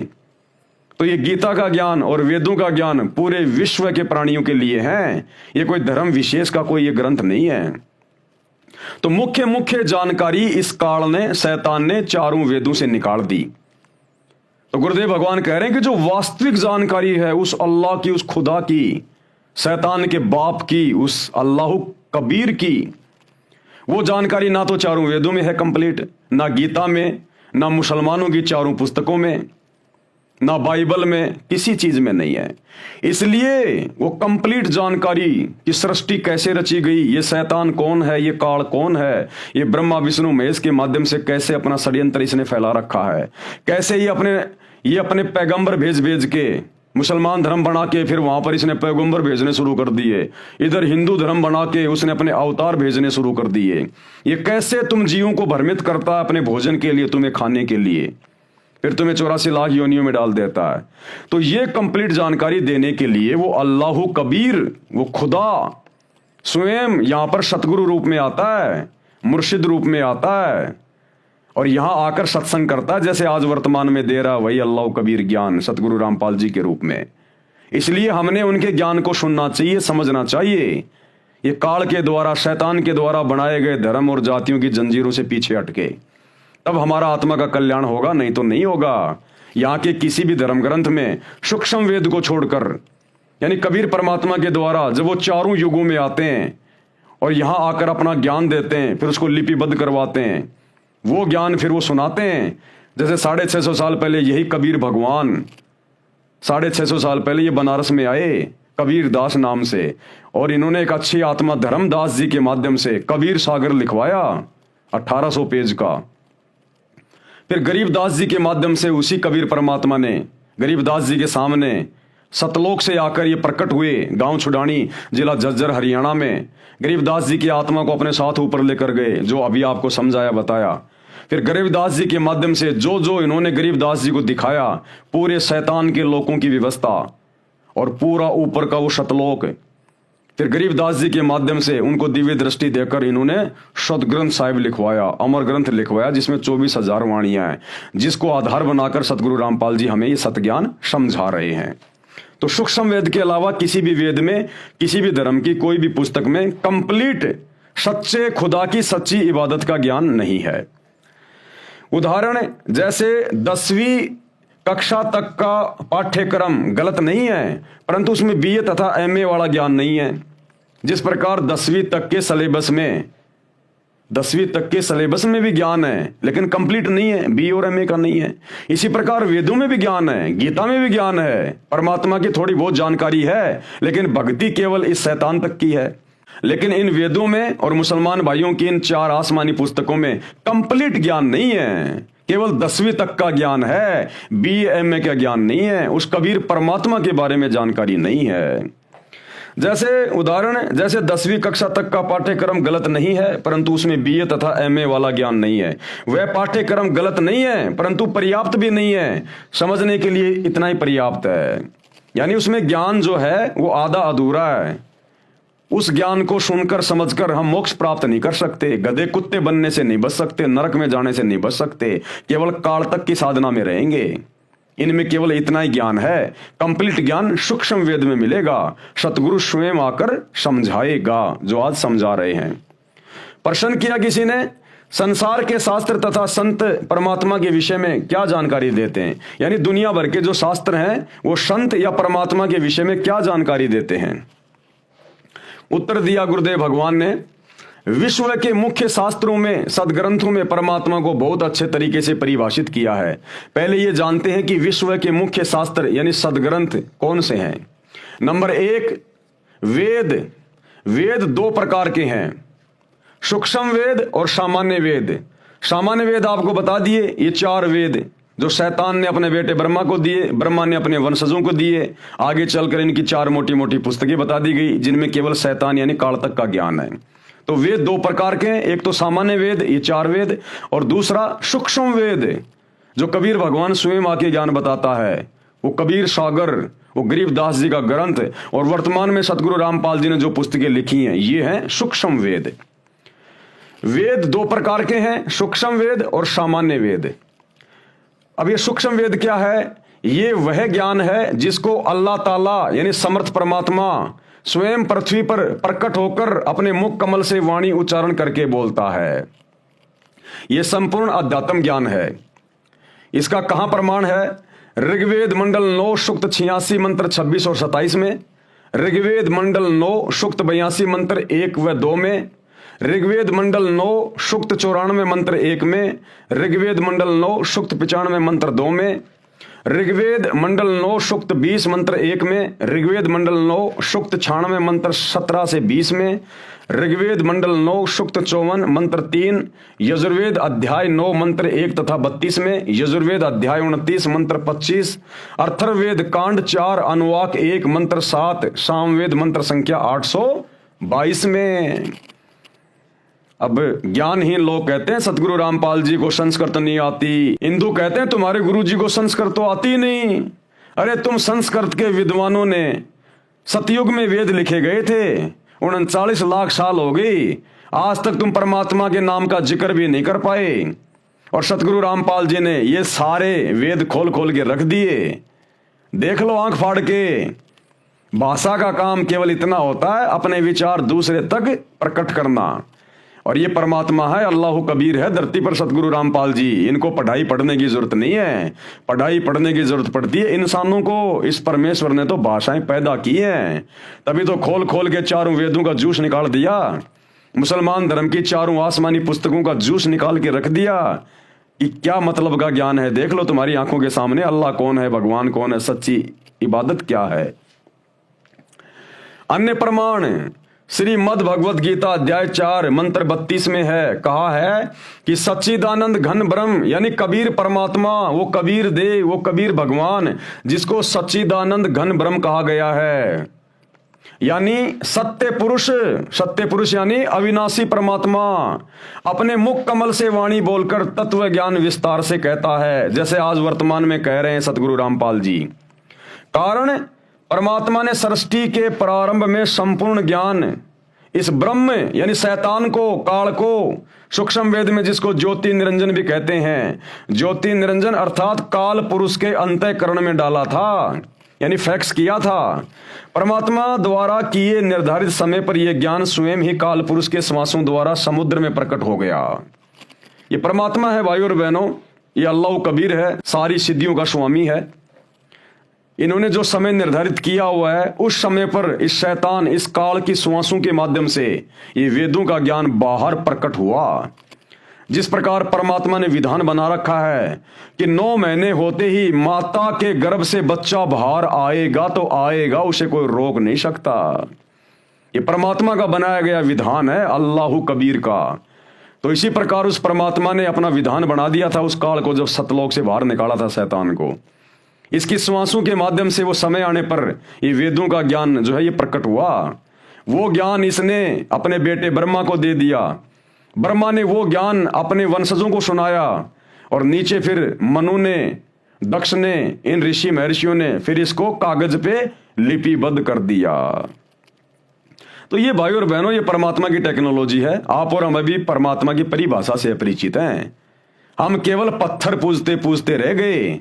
हमारे बाप दादा मंदिर मस्जिद जाते जाते इन पत्थरों पे नाक रगड़ते रगड़ते, माथा रगड़ते रगड़ते, सिजदा करते करते मर गए। हमें अभी तक वास्तविक खुदा की और उसकी इबादत का नहीं पता चला। तो ये अल्लाह कबीर, इसकी विज्ञान, इसकी टेक्नोलॉजी सर्वश्रेष्ठ है। ये आजकल के वैज्ञानिक उसी परमात्मा के द्वारा दी गई बुद्धि के आधार से ये टीवी, रेडियो, मोबाइल, इंटरनेट, हवाई जहाज बना के पता नहीं अपने आप को खुदा मान बैठे। अरे तुम जिस मटेरियल के ऊपर ये चीजें बना रहे हो, आविष्कार कर रहे हो, ये मटेरियल किसका है? इसी जमीन से लिया तुमने खोद खोद के पहाड़ों को। ये पहाड़ किसने बनाए? मिट्टी किसने बनाई? धरती किसने बनाई? उस खुदा ने, उस अल्लाह ने। ये उसी का मटेरियल है, वरना कहां से बनाते तुम? ये बुद्धि आज से पहले नहीं थी इंसान के पास में। ये पैगंबर जा लिए, अवतार जा लिए, क्या उनको जरूरत नहीं थी मोबाइल की, गाड़ियों की, पंखे की, एसी की, हीटर की? वो क्यों नहीं बना पाए? आज क्यों बना रहा इंसान? इसी कबीर अल्लाह ने, सतगुरु रामपाल जी ने इंसान को बुद्धि दी है। और ये सारे साधन, ये टीवी, रेडियो, मोबाइल, इंटरनेट, गाड़ियां, हवाई जहाज, ये भक्ति में सहयोग के लिए बनवाई है भगवान ने, क्योंकि ये भक्ति युग चल रहा भी है। 2028 के बाद जितनी भी आत्माएं बचेंगी महाविनाश के बाद, वो सब सतगुरु रामपाल जी की भक्ति करेंगी। और भविष्य मालिका कहती है टोटल 64 करोड़ व्यक्ति बचेंगे पूरे विश्व में, इतना विनाश होगा। उसके बाद ये विज्ञान हम भक्तों के काम आएगी। अभी तो काल शैतान बकवास ज्यादा करवा रहा है। फिल्में बनवा दी, अश्लील फिल्में बनवा दी, दुनिया भर के लोग शॉर्ट वीडियो, रील वगैरह। ये परमात्मा सतगुरु रामपाल जी के सत्संग सुनने और सुनाने के लिए ये मोबाइल बने, ये टीवी बने। भगत भाई बहनों ने आपस में अपने परमात्मा की, अपने गुरु की ज्ञान चर्चा के लिए ये मोबाइल बनवाए। आजकल इनमें बकवास चल रही है, ये 2-4 साल की बकवास है, उसके बाद कुछ नहीं है। भक्ति चलेगी पूरे विश्व में। ये एरोप्लेन, हेलीकॉप्टर, गाड़ियां, ये सत्संग में आने जाने के लिए परमात्मा ने बनवाई हैं। ये फालतू में 2 नंबर के काम करने के लिए नहीं बनवाई। ये तो शैतान इनका दुरुपयोग करवा रहा है, वर्तमान में आपके कर्म फुड़वा रहा है। आने वाले समय में इस कबीर भगवान सतगुरु रामपाल जी के द्वारा इंसान को बुद्धि देकर बनवाई गई इन प्रत्येक वैज्ञानिक वस्तुओं का प्रयोग उपयोग केवल भक्ति में होगा। तो ये थोड़े समय की बकवाद है, ज्यादा की नहीं है। तो क्या कह रहे हैं, ज्योति निरंजन अर्थात काल पुरुष के अंतःकरण में डाला था ये ज्ञान, ये वेद उस कबीर अल्लाह ने फैक्स किया था। परमात्मा द्वारा किए निर्धारित समय पर यह ज्ञान स्वयं ही काल पुरुष के श्वासों द्वारा समुद्र में प्रकट हो गया। जिस प्रकार ये वैज्ञानिक जो ये फैक्ट्स वगैरह इन्होंने बना दिए उस मालिक के आशीर्वाद से, ये हमारे भक्ति समझने में बड़े सहायक हैं। अब लोग कहेंगे उस परमात्मा ने सतलोक में बैठे बैठे लाखों किलोमीटर दूर से, करोड़ों अरबों किलोमीटर दूर से काल के अंतःकरण में कैसे भेज दिया वो ज्ञान, वो कैसे हो गया फैक्ट्स। अरे 2 मोबाइल हैं और 2 मोबाइलों में आप जी व्हाट्सएप के माध्यम से, एक अमेरिका में बैठा है एक हिंदुस्तान में बैठा है, आप लोग कैसे भेज देते हो उसमें मैसेज वगैरह वीडियो वगैरह, उसके मोबाइल में भी रह जाता है और तुम्हारे पास भी आ जाता है। बॉम्बे में बैठा आदमी दिल्ली में फैक्स करता है, वो कागज वहां कैसे निकल जाता है। ये परमात्मा ने ये विज्ञान थोड़ी सी -1 पॉइंट बस इतना ही ज्ञान दिया जीव को, ज्यादा की आवश्यकता नहीं। और इतने में जीव अपने आप को खुदा मान बैठा, भगवान मान बैठा। तो परमात्मा के ज्ञान से इंसान को बुद्धि आएगी। ये सब कुछ भगवान का है, हमारा कुछ नहीं है। हम जीव हैं 2 कौड़ी के। कल को पागल हो गया, लैट्रिन गोबर खाता फिरता है। इंसान की इतनी औकात है, इससे ज्यादा नहीं है। तो ये परमात्मा ने बनवाई ये सारी चीजें इंसान को बुद्धि देके। आज से पहले कहां थे टीवी रेडियो मोबाइल इंटरनेट? अरे कहां थे 20-30 साल पहले ये मोबाइल? क्या उस समय लोगों की रिश्तेदारियां नहीं होती थी? क्या आपस में बात करने की उनकी इच्छा नहीं होती थी? कोई मर जाता था तो 10 दिन बाद में जाके मालूम पड़ता था वो मर गया, और आज 1 सेकंड में आज ही वो मर गया। क्या पहले आवश्यकता नहीं थी? क्या पहले लोगों की रिश्तेदारियां नहीं थी? लोग आते जाते नहीं थे? पैदल जाया करते थे, बैलगाड़ी जोड़ के, ऊंट गाड़ी जोड़ के महीनों भर लग जाते थे। और आज एरोप्लेन में बैठो, 700 किलोमीटर प्रति घंटा की रफ्तार से तुरंत पहुंच जाओ, अपनी खुद की गाड़ी में जाओ, ट्रेन में जाओ। क्या पहले आवश्यकता नहीं थी क्या इंसान को इन चीजों की? ढंग की रोड भी नहीं थी, गर्मियों में एक पंखा भी नहीं बनाया किसी ने। ये परमात्मा ने आज बनवानी थी और आज इसने बनवा दी। और आने वाले समय में ये सारी चीजें केवल भक्ति में काम आएंगी। और जो बकवाद करेगा उनके मोबाइल में आग लग जाया करेगी, फूटेंगे, उनके टीवी जल जाया करेंगे। इस परमेश्वर ने भक्ति के लिए बनवाई है चीजें। अब आगे इनका दुरुपयोग नहीं होगा, जब उसका ठीक का समय आ जाएगा 2028 के बाद। परमात्मा द्वारा किए निर्धारित समय पर यह ज्ञान स्वयं ही काल पुरुष के श्वासों द्वारा समुद्र में प्रकट हो गया। जैसे 9 महीने बाद तुरंत बच्चा मां के पेट से बाहर आ जाता है, परमात्मा ने निर्धारित कर रखा है। काल पुरुष यानी शैतान ने इसमें से महत्वपूर्ण जानकारी निकाल दी। इसने देखा इसमें तो तेरे बारे में सब कुछ लिखा हुआ है, और ये सारी बात अगर मेरे 3 बेटों को पता चल गई, ब्रह्मा विष्णु महेश को, कि हमारा बाप तो शैतान है, काल है, इसने तो सच्चे उस खुदा से बहुत बड़ा धोखा किया जिस कारण से इसको यहां पटक दिया गया, और ये तो अपने भोजन के लिए हम ब्रह्मा विष्णु महेश को खड़ा करके और जीवों को मरवा रहा है और ये पैदा करवा रहा है। तो काल ने देखा, शैतान ने देखा, अगर ये बात मेरे 3 बेटों तक पहुंच गई तो मेरे लिए फिर काम नहीं करेंगे ये। तो इसने वो सारी जानकारी निकाल दी ऊपर ऊपर की, और केवल अपने तक की जानकारी सीमित कर दी कि मैं ब्रह्म हूं, मैं गुप्त रहता हूं, मेरा ओम नाम का मंत्र है। और ब्रह्मा विष्णु महेश के माध्यम से फिर इसने जीवों की उत्पत्ति करी। आगे चलकर यही जीव कोई हिंदू, मुसलमान, सिख, ईसाई बन गया। तो ये है पूरा का पूरा बखेड़ा इस काल का। काल पुरुष ने यानी शैतान ने इसमें से महत्वपूर्ण जानकारी निकाल दी, शेष अधूरा ज्ञान संसार में प्रवेश कर दिया। उसी को 4 भागों में व्यास ऋषि ने विभाजित किया, यानी महर्षि वेद व्यास ने उस ज्ञान को 4 वेदों के रूप में लिख दिया। उसके 4 वेद ऋग्वेद, यजुर्वेद, सामवेद तथा अथर्ववेद बनाए। अब दूसरा है सामान्य वेद।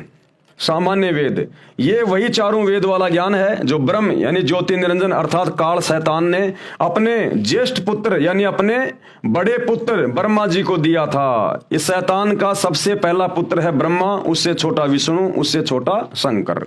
तो अपने बड़े पुत्र ब्रह्मा को इसने ये ज्ञान दिया। ये अधूरा ज्ञान है, यानी 4 वेदों वाला ज्ञान अधूरा है। इसमें से मुख्य जानकारी निकाल ली गई है जो ब्रह्म अर्थात काल ने जानबूझकर निकाली थी। कारण यह था कि काल पुरुष यानी शैतान को भय रहता है कि मानव को पूर्ण परमात्मा यानी अल्लाह कबीर का ज्ञान हो जाए। यदि प्राणियों को पूर्ण परमात्मा का ज्ञान हो गया तो सब इस काल के लोक को त्याग कर पूर्ण परमात्मा के लोक यानी सतलोक में, मुसलमान भाई जिसको सातवां आसमान कहते हैं, वहां पर चले जाएंगे, जहां जाने के पश्चात जन्म मृत्यु समाप्त हो जाते हैं। इसलिए ब्रह्म अर्थात काल पुरुष ने पूर्ण परमात्मा के परम पद की जानकारी नहीं बताई, वो नष्ट कर दी थी। उसकी पूर्ति करने के लिए यानी वही ज्ञान बताने के लिए, सृष्टि का सबसे उत्तम ज्ञान बताने के लिए वो पूर्ण परमात्मा, वो कबीर भगवान, अल्लाह कबीर, वो सच्चा खुदा धरती पर सच्चा मुर्शिद बनकर, संत बनकर, सतगुरु बनकर आता है, वही ज्ञान देने के लिए जो ज्ञान इस काल ने, शैतान ने छुपा दिया होता है। उसकी पूर्ति करने के लिए पूर्ण परमात्मा स्वयं सशरीर प्रकट होकर संपूर्ण ज्ञान बताता है, जो आज बता रहे हैं वर्तमान में सतगुरु रामपाल जी। अपनी प्राप्ति के यानी सतलोक जाने के वास्तविक मंत्र भी बताता है, जो काल भगवान ने समाप्त करके शेष ज्ञान प्रदान कर रखा है। वही मंत्र जो आपने कल के वीडियो में कुरान से देखे, सूर अशूरा 42 आयत नंबर 1 और 2 में हाम और मीम का क्या अर्थ होता है, ऐन सीन काफ इनका क्या मतलब होता है, ये है वो मंत्र। गीता अध्याय 17 श्लोक 23 में ओम तत् सत इसका क्या मतलब है, ये है वो मंत्र जिनका वास्तविक ज्ञान देने के लिए, जिन मंत्रों की भक्ति करके सतगुरु से उपदेश लेकर हम जन्म मरण के रोग से सदा के लिए समाप्त हो जाएंगे और अपने खुदा, अपने इबादही कबीरा, सच्चे परमात्मा, सच्चे भगवान, उस कबीर के साथ जो वर्तमान में सतगुरु रामपाल जी के रूप में धरती पे प्रकट है, शरीर छोड़ने के बाद सूक्ष्म रूप में यह परमात्मा हमारी आत्मा को सतलोक लेकर जाएगा। उसको ऋषिजन 4 वेद कहते हैं। ऋषि व्यास जी ने इस वेद को लिखा तथा इसके 4 भाग बनाए। Number 1 Rigveda, number 2 Yajurveda, number 3 Samaveda, number 4 Atharvaveda जो वर्तमान में प्रचलित हैं। इन्हीं 4 वेदों का सारांश काल पुरुष ने श्रीमद् भगवद गीता के रूप में श्री कृष्ण जी के शरीर में प्रवेश करके महाभारत के युद्ध से पूर्व बोला था। वह भी बाद में महर्षि व्यास जी ने कागज पर लिखा, जो आज अपने को उपलब्ध है।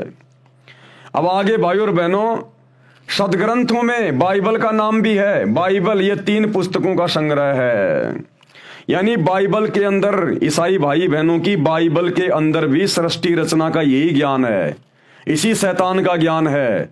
जो ज्ञान कुरान शरीफ में है, कुरान मजीद में है, तौरेत में है, जबूर में है, इंजिल में है, जो ज्ञान सिखों के गुरु ग्रंथ साहिब में है, जो ज्ञान 4 वेदों में है, गीता में है, यही सारा का सारा ज्ञान जो काल ने आधा अधूरा यहां पर फैला रखा है। इस ज्ञान का प्रमाण आपको बाइबल में भी देखने को मिलेगा कि वो अल्लाह कौन है, परमात्मा कौन है, परमेश्वर कौन है, ईसा मसीह का वो परमेश्वर कौन है, वो कहाँ रहता है, उसने सृष्टि को कब बनाया, कैसे बनाया, वो सारा ज्ञान ईसाइयों की बाइबल में भी उपलब्ध है, एज इट इज, ज्यों का त्यों। तो भाई और बहनों, आज के वीडियो में हम केवल इतना ही लेंगे। हम धीरे धीरे आगे बढ़ेंगे क्योंकि ये मसला बहुत ज़्यादा उलझा हुआ है। और जो नए भाई बहन हैं, हिंदू, मुस्लिम, सिख, ईसाई, जो ये मेरे वीडियो देख रहे हैं, उनसे मेरी प्रार्थना है, अगर आप मेरे वीडियो के साथ साथ में सतगुरु रामपाल जी के द्वारा जो सत्संग कर दिए गए हैं, विशेष तौर पर सृष्टि रचना जो उन्होंने कई बार अपने सत्संगों में जो बताई है, जिसके 2-2, 3-3, 4-4 घंटे की वीडियो आपको यूट्यूब पर मिल जाएंगे। यदि आप सर्च करोगे सृष्टि रचना संत रामपाल जी भगवान, आप सृष्टि रचना को पढ़िएगा। ये सृष्टि रचना मास्टर ऑफ की है दुनिया के सभी धर्म ग्रंथों के इन निष्कर्षों को जानने की, पहचानने की। यानी आप किसी भी धर्म ग्रंथ को, चाहे किसी भी धर्म का हो, आप उसको उसी समय समझ सकते हैं जब आप सतगुरु रामपाल जी के द्वारा बताई गई सृष्टि रचना को कई बार सुन के अच्छे से समझेंगे। उस सृष्टि रचना में सभी धर्मों के धर्म ग्रंथों की भी वो जानकारी दे रहे हैं, विद प्रमाण दिखा रहे हैं कि मुसलमानों की 4 पुस्तकों में सृष्टि रचना का जिक्र कहां है, हिंदुओं के 4 वेदों में और गीता में कहां है, बाइबल में कहां है। उसके बाद आप मेरे वीडियो बहुत अच्छे से समझने लगोगे। और भाइयों और बहनों, ये मनुष्य जन्म बहुत अनमोल है, परमात्मा ने मेहर बख्शी है। जिस समय आज वे धरती पे प्रकट हैं संत रूप में, उस समय आप और हमारे को ये मनुष्य जन्म प्राप्त होना, ये बड़ा परम सौभाग्य है। आज हम अपना आत्म कल्याण करवा सकते हैं, उद्धार करवा सकते हैं। केवल यही वो समय है थोड़ा सा, जब तक सतगुरु रामपाल जी धरती पे हैं, हम मोक्ष प्राप्त कर सकते हैं। अन्यथा कितनी भक्ति कर लो, कितनी साधना कर लो, हम इसी शैतान के जाल में फंसे रहते हैं। तो आज जितने भी स्त्री और पुरुष पूरे विश्व में, पूरे संसार में हैं, जिनका जन्म है इस समय जब ये अल्लाह कबीर सतगुरु रामपाल जी धरती पे प्रकट है, हमारा परम सौभाग्य है। हम शैतान के षड्यंत्र से बाहर निकल सकते हैं, जन्म मरण का रोग समाप्त करवा सकते हैं, गधे कुत्ते बनने से, नरक में जाने से, दुर्गति करवाने से बच सकते हैं। तो भले आप किसी भी धर्म में आपका जन्म है, आप निष्पक्ष होकर थोड़ा धैर्य के साथ में और सतगुरु रामपाल जी के सत्संग, विशेषकर सृष्टि रचना को सुनने का, समझने का प्रयास करें। भाई और बहनों, जीवन बदल जाएगा, जीने का तरीका बदल जाएगा। जिस भक्ति के लिए हमें ये मनुष्य शरीर मिलता है, स्त्री या पुरुष का, हमारा वो मकसद सफल हो जाएगा। अन्यथा हम फिर लंबे समय के लिए, अनंत युगों के लिए, करोड़ों युगों के लिए हम मां कष्ट भोगने के लिए फिर काल के हत्थे चढ़ जाएंगे। तो अपनी आत्मा का कल्याण करवाओ। ये शरीर छूटने के बाद अगर भक्ति नहीं करी, आज अगर भक्ति करी नहीं, मान बढ़ाई में, अहंकार में फूले रहे, मेरा धर्म बड़ा, मेरा खुदा बड़ा, मेरा राम बड़ा, ना खुदा बड़ा ना राम बड़ा, जो बड़ा है वो आज धरती पे आया हुआ है, उसकी तुम सुन नहीं रहे, तो भाई फिर काल के हत्थे चढ़ जाओगे, बहुत बात बिगड़ जाएगी, फिर लेन देन में नहीं आएगी फिर ये बात है। तो विनती है, प्रार्थना है, निष्पक्ष होके सुनो। आप सब धर्म के मानने वालों की धर्म की पुस्तकों से दिखाया जा रहा है, फिर तो कोई संशय नहीं होना चाहिए ना। कोई अपनी तरफ से बताए, मनमाने रूप से बताए तो बात अलग है। जो गूढ़ ज्ञान मुसलमान धर्म के मुल्ला मौलवी आज तक नहीं बता पाए, जो गूढ़ ज्ञान चारों वेदों से आचार्य शंकराचार्य नहीं बता पाए, कोई पोप पादरी बाइबल से नहीं बता पाया, वो ज्ञान सतगुरु रामपाल जी बता रहे हैं। अरे कम से कम ये सोच के तो विचार करो ये कि ये कौन शक्ति है। कोई बता सकता है? किसी ने बताया क्या आज तक? हिंदू धर्म के चारों शंकराचार्यों को भी चारों वेदों का ज्ञान नहीं है। चारों शंकराचार्यों ने एक एक वेद को बांट रखा है। क्या खाक ज्ञान है उनको। और सतगुरु रामपाल जी ने पूरी दुनिया के धर्म ग्रंथों को खोल के रख दिया। तो ये स्वयं अल्लाह कबीर है, पहचानो अपने पिता को। तो भाई और बहनों, आज की वीडियो में केवल इतना ही। कल रात्रि 8 बजे सभी भाई बहन फिर से जुड़िए। तब तक गुरुदेव भगवान हम सबको आज्ञा दें, सद्बुद्धि दें, आशीर्वाद दें। बंदी छोड़ अल्लाह कबीर सतगुरु रामपाल जी परमेश्वर जी की जय हो।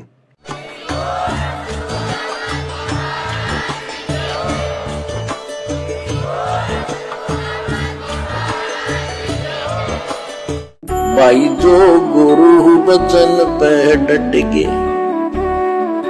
कट गे फंद 84 के, कट गे फंद 84 के, कट गे फंद 84 के।